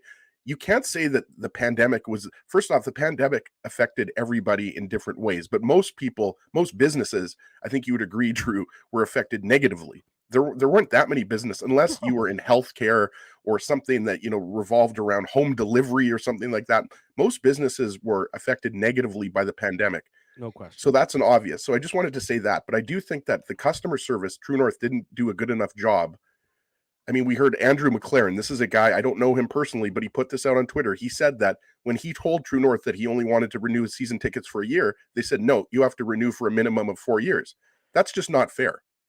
Look, we don't need, we've hashed it. We don't need to rehash it again. Marty Biron is here to join us, so we'll talk to Marty about move back to the on-ice performance. I'm happy to discuss this at any point in time with anybody in the chat that wants to. I can see Brent Bellamy, who I have eternal respect for, and we clearly are on other side of the opposite sides of the ledger here on this one.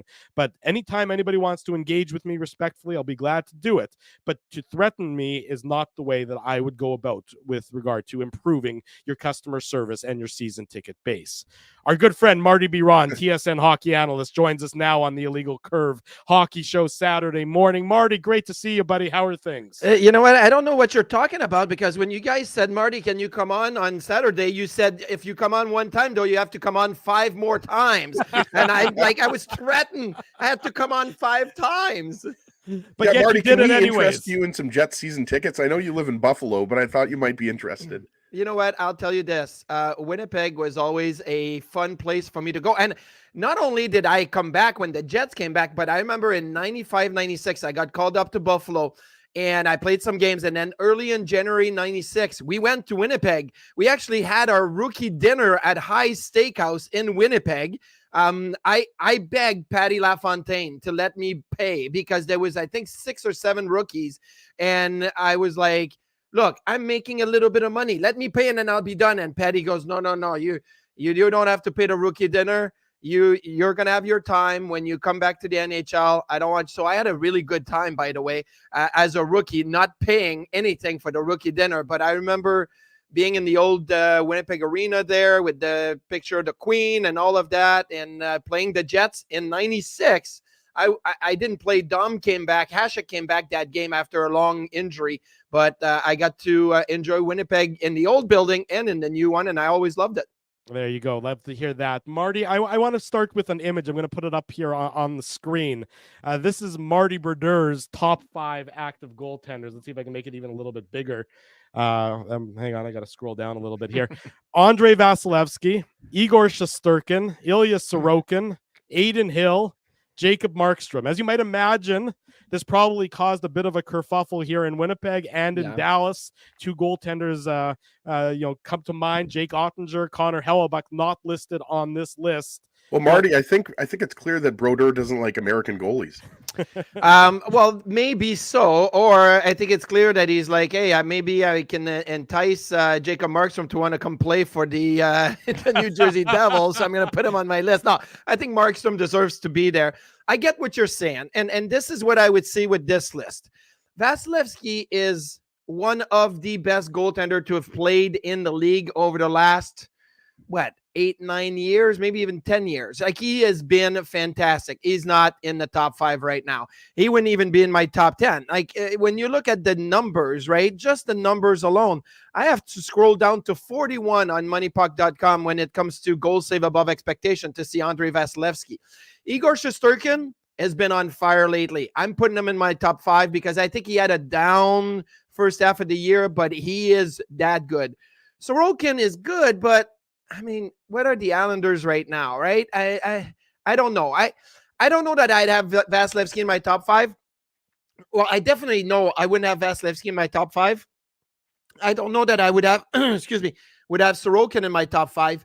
Adin Hill would have been there at the start of the season, the last 2-3 weeks. And I think Adin Hill doesn't get the benefit of the doubt. He doesn't have enough of a history to be saying, well, yeah, but it's just a 3 weeks or 4 weeks. So I take Adin Hill out. So for me, I take Vasilevsky, I take Sorokin, I take Adin Hill out. I put Hellebuck, I put Demko, and I probably put either Sergei Bobrovsky or Jeremy Swayman in there. So that would be my. See, Ottinger, I absolutely love. But I can't put him in there this year with his performances. Like, his numbers are not great either. You got to go down. What did I say? You got to go down to 41 for Vasilevsky.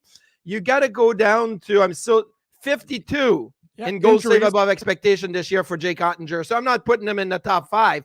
But I think Shesterkin, Markstrom, Hellebuck, Demko, and either Bobrovsky or Swayman are in my top 5.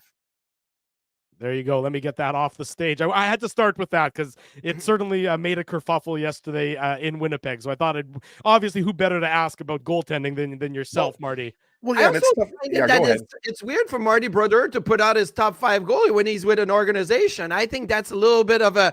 I get it. And I love it. Like, why not, right? Why not just have an opinion on the league? It's okay. But it's a little.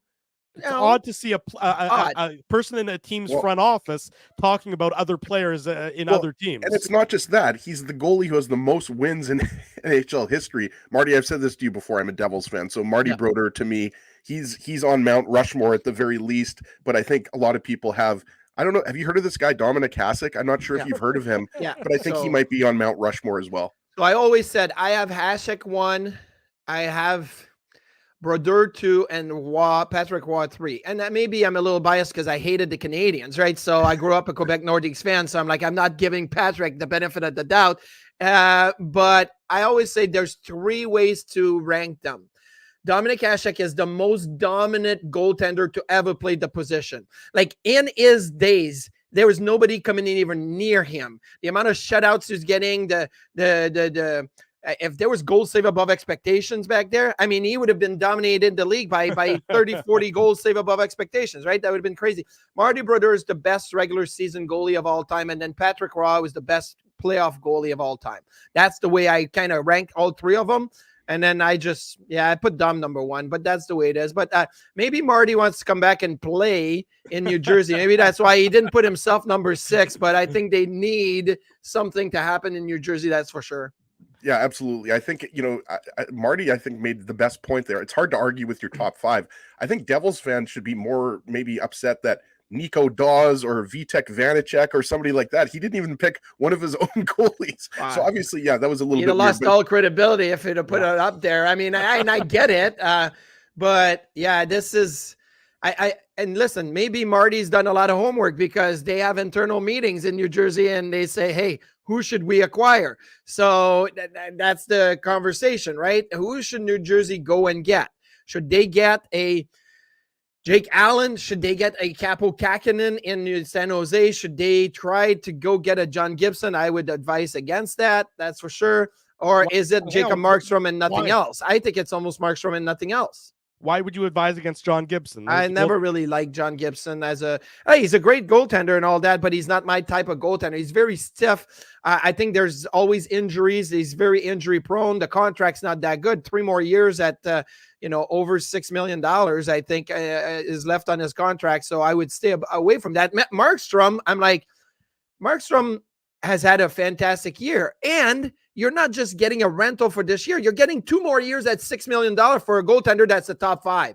Like, okay, I get it. He's got a no movement clause, and maybe that's going to limit the options. But, New Jersey, people don't understand is the Devils, right? It's the Devils. It used to be like they play in the Meadowlands. It's terrible. New Jersey is, a ferry away from Manhattan. It's Newark is it's not that great, but there's a lot of great spot in Jersey to live. And it's right there in the heart of New York City or whatnot, the metropolitan area. I think New Jersey gets a bad rap for a place of living, but it's pretty nice. Yeah. And I want to ask, sorry, go ahead, Drew. I was going to ask Marty this, goaltenders at the trade deadline don't necessarily get dealt all that often. I mean, yes, last year Marc-Andre Fleury got traded, but he was in more of a tandem situation. The last sort of big number 1 goalie, a guy you're familiar with, of course, was Ryan Miller, who went from Buffalo to St. Louis, and it didn't really work out very well there, especially at that trade deadline acquisition. Is it harder for a goaltender to get accustomed to a new team at the deadline than it might be for a middle 6 forward or for a top 4 defenseman from your perspective, Marty? So I'll tell you this. I got traded at the deadline myself to go to Philadelphia. It wasn't on a competing team. We were last in the league. We finished 30th in the league in Philly that year.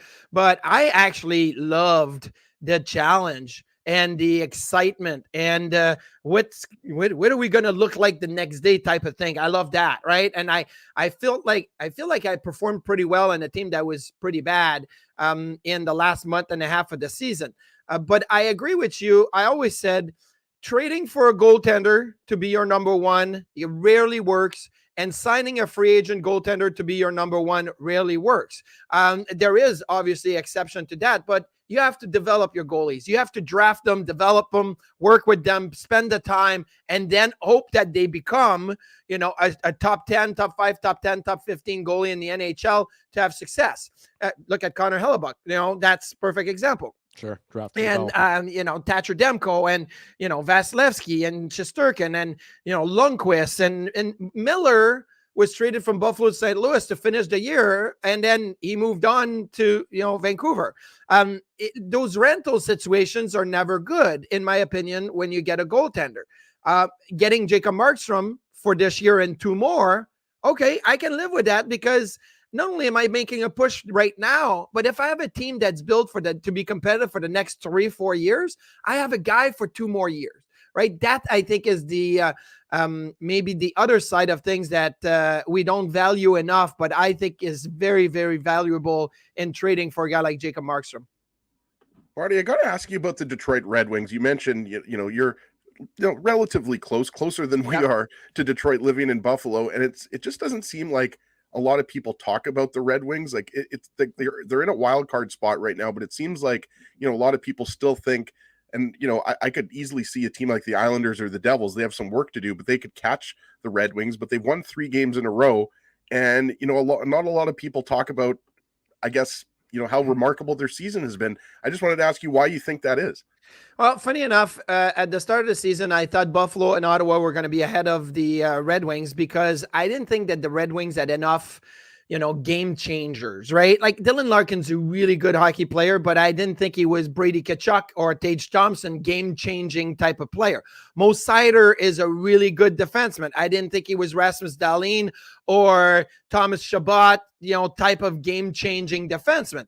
And now I'm looking at Detroit, and I'm like, every time I turn the game, I see Mo Seider, I see Dylan Larkin, and now I see Patrick Kane.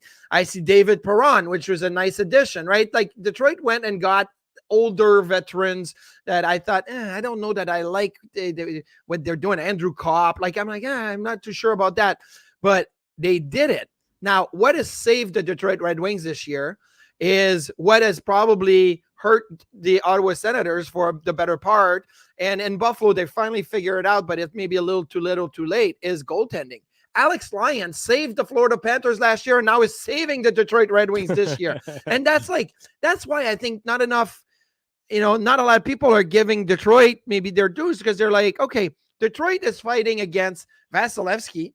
They're fighting against Sorokin and Varlamov. They're fighting against Sidney Crosby and Tristan Jarry and all of that. And you're saying like, oh, do I really want to put my belief in Alex Lyon? Well, I mean, watch enough and you're going to say, hey, Lyon is playing really well and Detroit is on a roll. So I think Detroit is the team right now that if I looked at the Eastern Conference, the top 8, I'm like, they're in.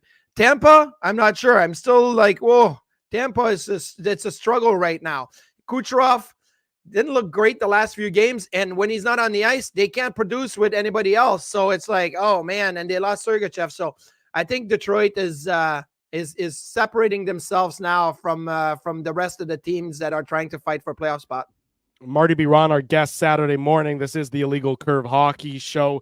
Marty, here in Winnipeg, I mean, we know Connor Hellebuyck gets all the headlines, but it's been a very enviable goaltending tandem this year with Hellebuyck and Laurent Brossoit certainly doing his part with a .920 save percentage and a 2.28 goals against average. When he's been in the net for the Jets, there has not been a significant drop-off. He's been really good for the Jets this year. My question, though, Brossoit is a pending unrestricted free agent. At this stage of his career, he's sort of been bounced between Winnipeg and Vegas. Mm-hmm. When does it become almost that you're more comfortable as a backup and a very good thing versus always chasing that opportunity to maybe be a starting goaltender somewhere else? That would be a question mark because he never really was able to grab that Vegas job by the throat when he was there. So he's 30 years old, and I think it's starting to become that, okay, where is the dream and where is I have a role and I can be successful in this role. And for me, it was after my New York Islanders season. So that is 2009, 2010. So I was 33 years old. And at 32, I still was like, okay, I'm going to the New York Islanders and I want to be their number one goaltender. I had just finished 2 years with the Flyers as their number one goaltender, gone to the playoffs back-to-back years in 2008 and 2009. So I'm like, okay, I still want to keep going, right? And I went to the Islanders and it didn't go well. And I was 32 at the time, 33. And I told myself, I'm like, okay, I can look for a number one job somewhere, but it's going to be a grind. It's not going to be a team that is, hey, we're making the playoffs. It's not going to be as much fun. Right. It's going to be a grind.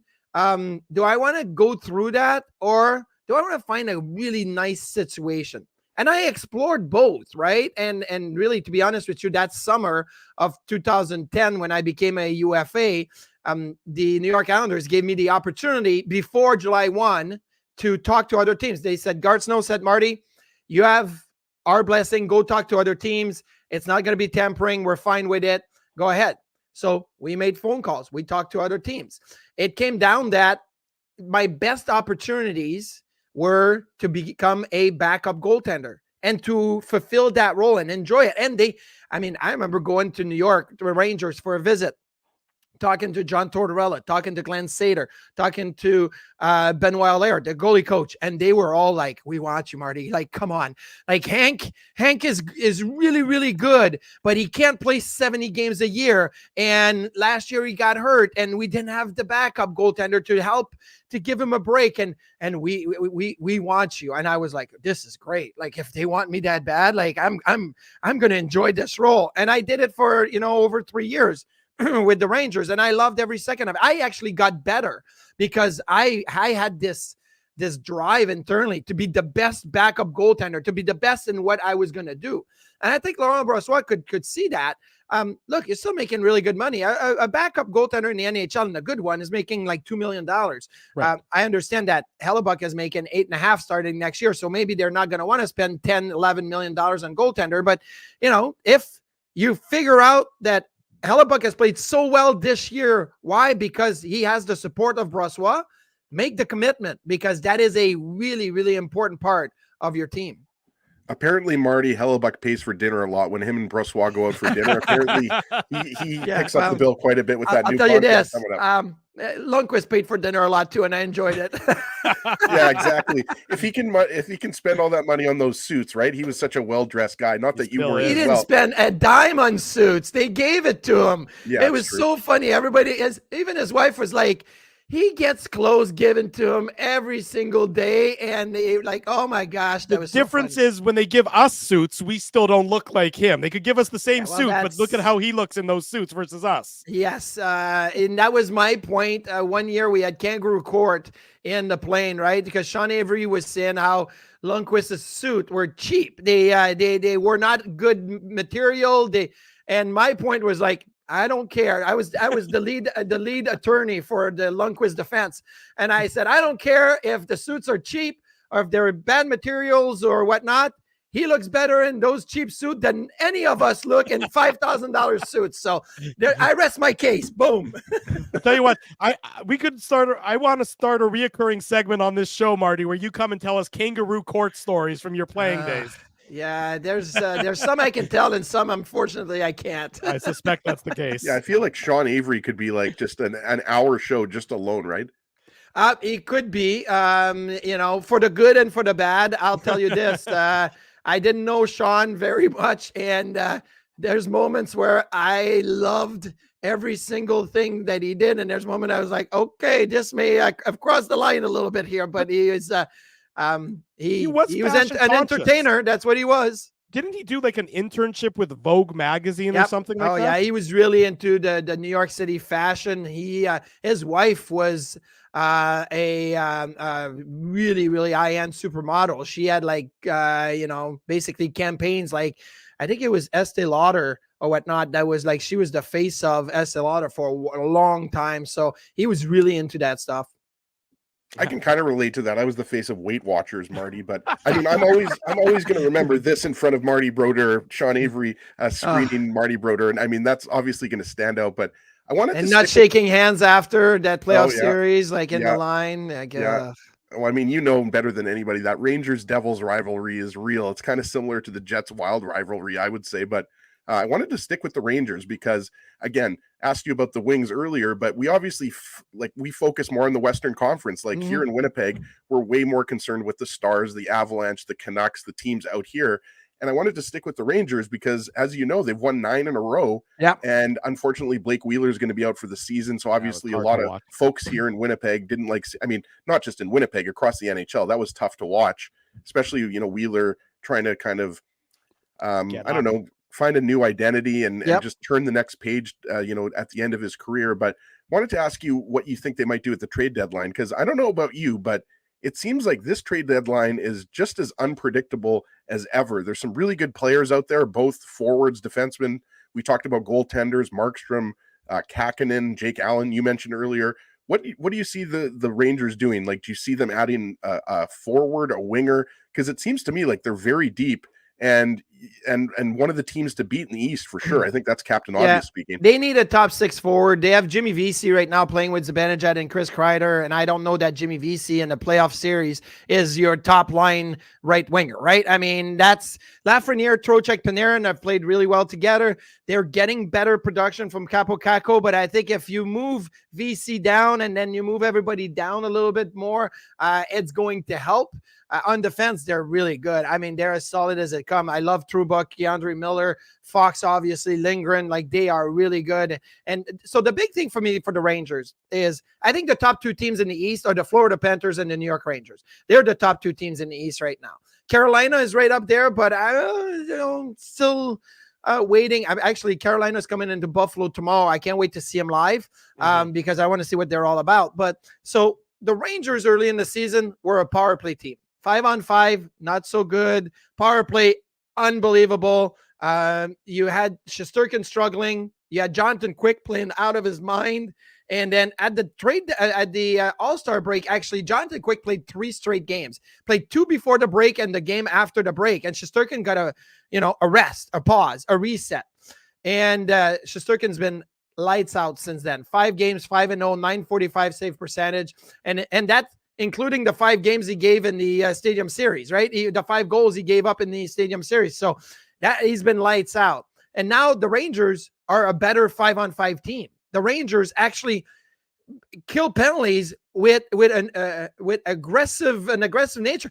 They had a 5-minute penalty the other night when Rempe hit Bastian, right? They had 2 or 3 scoring chances on the 5-minute penalty kill, and the Devils were terrible on the power play. So the Rangers have that confidence now in the way that they play. Shesterkin's playing better. I think they're the in my top 2 in the East with the Florida Panthers. Now Florida's got the injuries.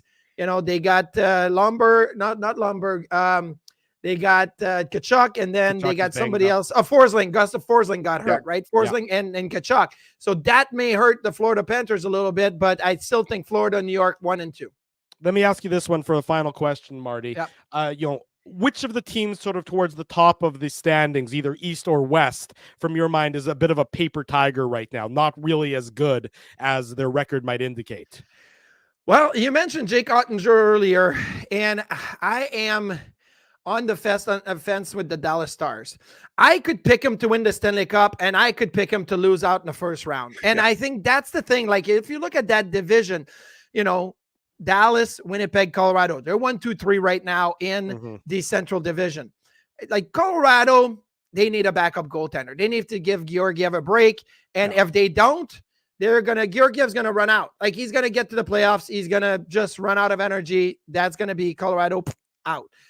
Winnipeg, I love where they are and probably will win that division, in my opinion. But Dallas, like, some nights they look so good. And the depth up forward, you have Ben and Pavelski on the third line. Seguin's playing so good. You're like, they look great. And some nights they are terrible.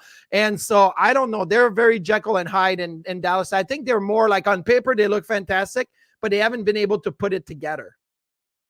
Marty, fantastic as always. We'll do it again real soon. Appreciate your time. Always appreciate your insight. I owe you. I have to come back 4 more times now because it wasn't just a one-time thing. So you signed a 5-show appearance contract.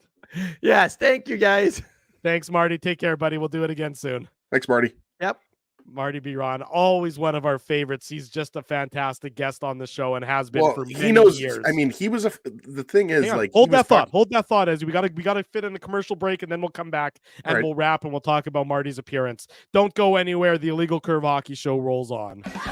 Keeping Winnipeg laughing for over 30 years. Rumors, Canada's longest running comedy club, bringing you the biggest laughs from the best comedians on the planet. Jerry Seinfeld, Chris Rock, Jon Stewart, Dennis Miller, Brad Garrett, the greats, and all the up-and-comers too. When was the last time you laughed out loud? Make it a great night out with friends or book your office or birthday party. Even a fundraising event at Rumors. Get all the details and dates on upcoming shows at rumorscomedyclub.com. Whoa, Ezzy, everything okay? You look stressed. Of course I'm stressed. We're moving, the house is upside down, the kids failed miserably at packing the fine china, and my life is in chaos. Chaos! Yes, that does sound like a problem. What am I going to do? Ezzy, relax. Rolly's Transfer Moving and Storage is the answer. With 60 years of experience in moving Manitobans and a track record of exemplary customer service, one call to Rolly's and your stress is gone. No job is too big or too small. Just visit Rollies.com and they will take it from there. Thanks, Dave, and thank you, Rollies Transfer Moving and Storage, online at Rollies.com. Hey, Drew. Ezzy, whoa, what a smile! Yeah, I got my crowns done at Linden Market Dental Center, and they whiten my teeth. I see. They're so bright that every time I smile, they go, "We have hockey tonight. Do you have a mouth guard to protect those pearly whites?" "I sure do." Whoa, they even ting through the mouth guard. Linden Market Dental Center covers all your dental needs, from restorative to cosmetic dentistry, and will fit you with a sports guard for that active lifestyle. 877 Waverly. See lindenmarketdental.com. Boston Pizza harnessed Fanalytics to test if the game is better at home or at Boston Pizza. The results are irrefutable. Catch the game at Boston Pizza, powered by Fanalytics. We did it again! You're on fire, man. There's power in a handshake after a great game or great deal. It shows professionalism and respect. Two qualities Zappia Group Realty take pride in.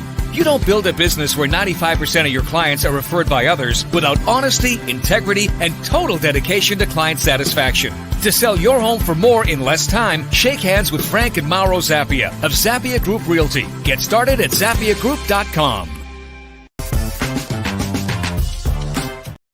We are back. A couple minutes to wrap up on this Saturday morning edition of the Illegal Curve Hockey Show. We want to remind everybody, Illegal Curve, proud to be one of the media sponsors for the upcoming Rady JCC 2024 Sports Dinner that's coming up May 28th at the RBC Convention Center here in downtown Winnipeg. One of the best sporting nights on the calendar. Legendary NHLers Grant Fuhr, Doug Gilmour, and Wendell Clark are your guest speakers, and if they're anything like Ed Belfour, Chris Chelios, and Jeremy Roenick were last year, then you know it's going to be a great night out. Tons of memorabilia, one of the highlights of the sporting calendar. Be sure to get your tickets, radyjcc.com. Illegal Curve, thrilled to be a part of this fantastic event yet again, Mr. Ginsburg. Yeah, I can't wait to go up to Doug Gilmour and Wendell Clark and pull the Chris Farley and say, "Hey, do you guys remember when you almost went to the Stanley Cup Finals in 1993 and played the Montreal Canadiens?" I mean, that obviously, people, that were alive, our generation, people close to us in age remember that Leafs run in 1993 and how well Wayne Gretzky played in that Western Conference Final. I mean, that was incredible. But obviously, Clark and Gilmour, they were at their peak at that point, right? Like, people forget Wendell Clark scored 46 goals one season, right? Like, he wasn't just a grinder. He was a guy that could put the puck in the net. And obviously Doug Gilmour, I mean, he had a legendary career. So, and not to mention Grant Fuhr, who happens to be a Hall of Famer, right? So, I mean, those three names are absolute legends. And I think especially if you're a Leafs fan, I mean, that's going to be tough to not purchase a ticket to see those guys talk. Absolutely will be. What a great show this was Saturday morning, Ezzy, you and I, back sort of old school, the two of us. It's been a while. This was a lot of fun, and we're going to do it again tomorrow evening after the Jets and the Coyotes, right around that 7:40 p.m., give or take a couple minutes. The Illegal Curve post-game show will be back rocking and rolling after the Jets and the Coyotes. And then after tomorrow, we won't spend any time together for a good solid 2 or 3 months because we'll have flushed it out of our systems entirely. Yeah, absolutely. We're going to take a little bit of a break. I mean, I mentioned that next week I'm going to be doing a little bit of parenting, so I'm not going to be able to join you boys on Thursday night at Boston Pizza. I'm going to tune into the game, obviously, and watch you guys on the post-game show afterwards. So it's going to be a lot of fun. So hopefully a lot of folks can join us at Boston Pizza on Taylor next Thursday night for the Jets and Stars. And, we didn't spend maybe as much time as we would have liked talking about the Coyotes, but I think this goes without saying. I don't think anybody wants to spend time talking about the Coyotes. No, I fair enough. But I think, it goes without saying that you don't want to be taking this team lightly. I mean, it's not a good team. They're not making the playoffs this year. This little stretch, I mean, a couple of months ago, they were still in it, or a month ago, even they were in it. But what are they back? 6 points now, 7 points. They might be further They've lost back. 11 in a row. You need you need a clean 2 points. You didn't quite get the clean 2 points last night against Chicago. You got the 2, but it wasn't in regulation time. The Jets need a regulation victory against a Coyotes team that is certainly in the doldrums, and that'll be, of course, a conversation that we'll have tomorrow night. Big thank you to Ken Weeb. Big thanks to Marty B. Ron for joining us on the show. In case you missed any of the program, the instant replay is on the YouTube channel, and of course the podcast will be available a little later on this afternoon as we get Dave M to do that while he's away, because the man still has to do his job even while away from the show. Big thanks to our sponsors. They make the Saturday show, the post-game show, and the website a possibility. That's our friends at Rumors Restaurant and Comedy Club, Grid Park. Use code IllegalCurve to park for free. Linden Market Dental Center, Zappia Group Realty, Betway, Tough Duck, Boston Pizza, Seagram's, Rolly's Transfer, and Farmery Beer. Support these fine businesses because of their continued support of Illegal Curve Hockey. If you haven't already done so, smash the like button, subscribe to the YouTube channel, leave us feedback on YouTube, leave us feedback on iTunes, leave us feedback on Google Podcasts, leave us feedback on Spotify. Wherever you get this show, be sure to leave us feedback. We'll be back again tomorrow night, 7:40, give or take a couple minutes, for the Illegal Curve postgame show after the Jets and the Coyotes. IllegalCurve.com rolls on as your destination for all your hockey news in Manitoba. And happy birthday, Bailey. I'm not sure if it's her birthday today, but people are saying it's Bailey's birthday. So happy birthday, Bailey. Happy birthday to the intern, Bailey. Happy birthday. Whether it's today or tomorrow, whenever it is, happy birthday to you, Bailey. Thanks for all your support and continued support of our programs here on the YouTube channel. For Ezra Ginsburg, I'm your host, Drew Mindell. If it's Saturday for the past 15 plus years, you know that it's the Illegal Curve Hockey Show. We'll see everybody tomorrow night. Have a great Saturday, everybody.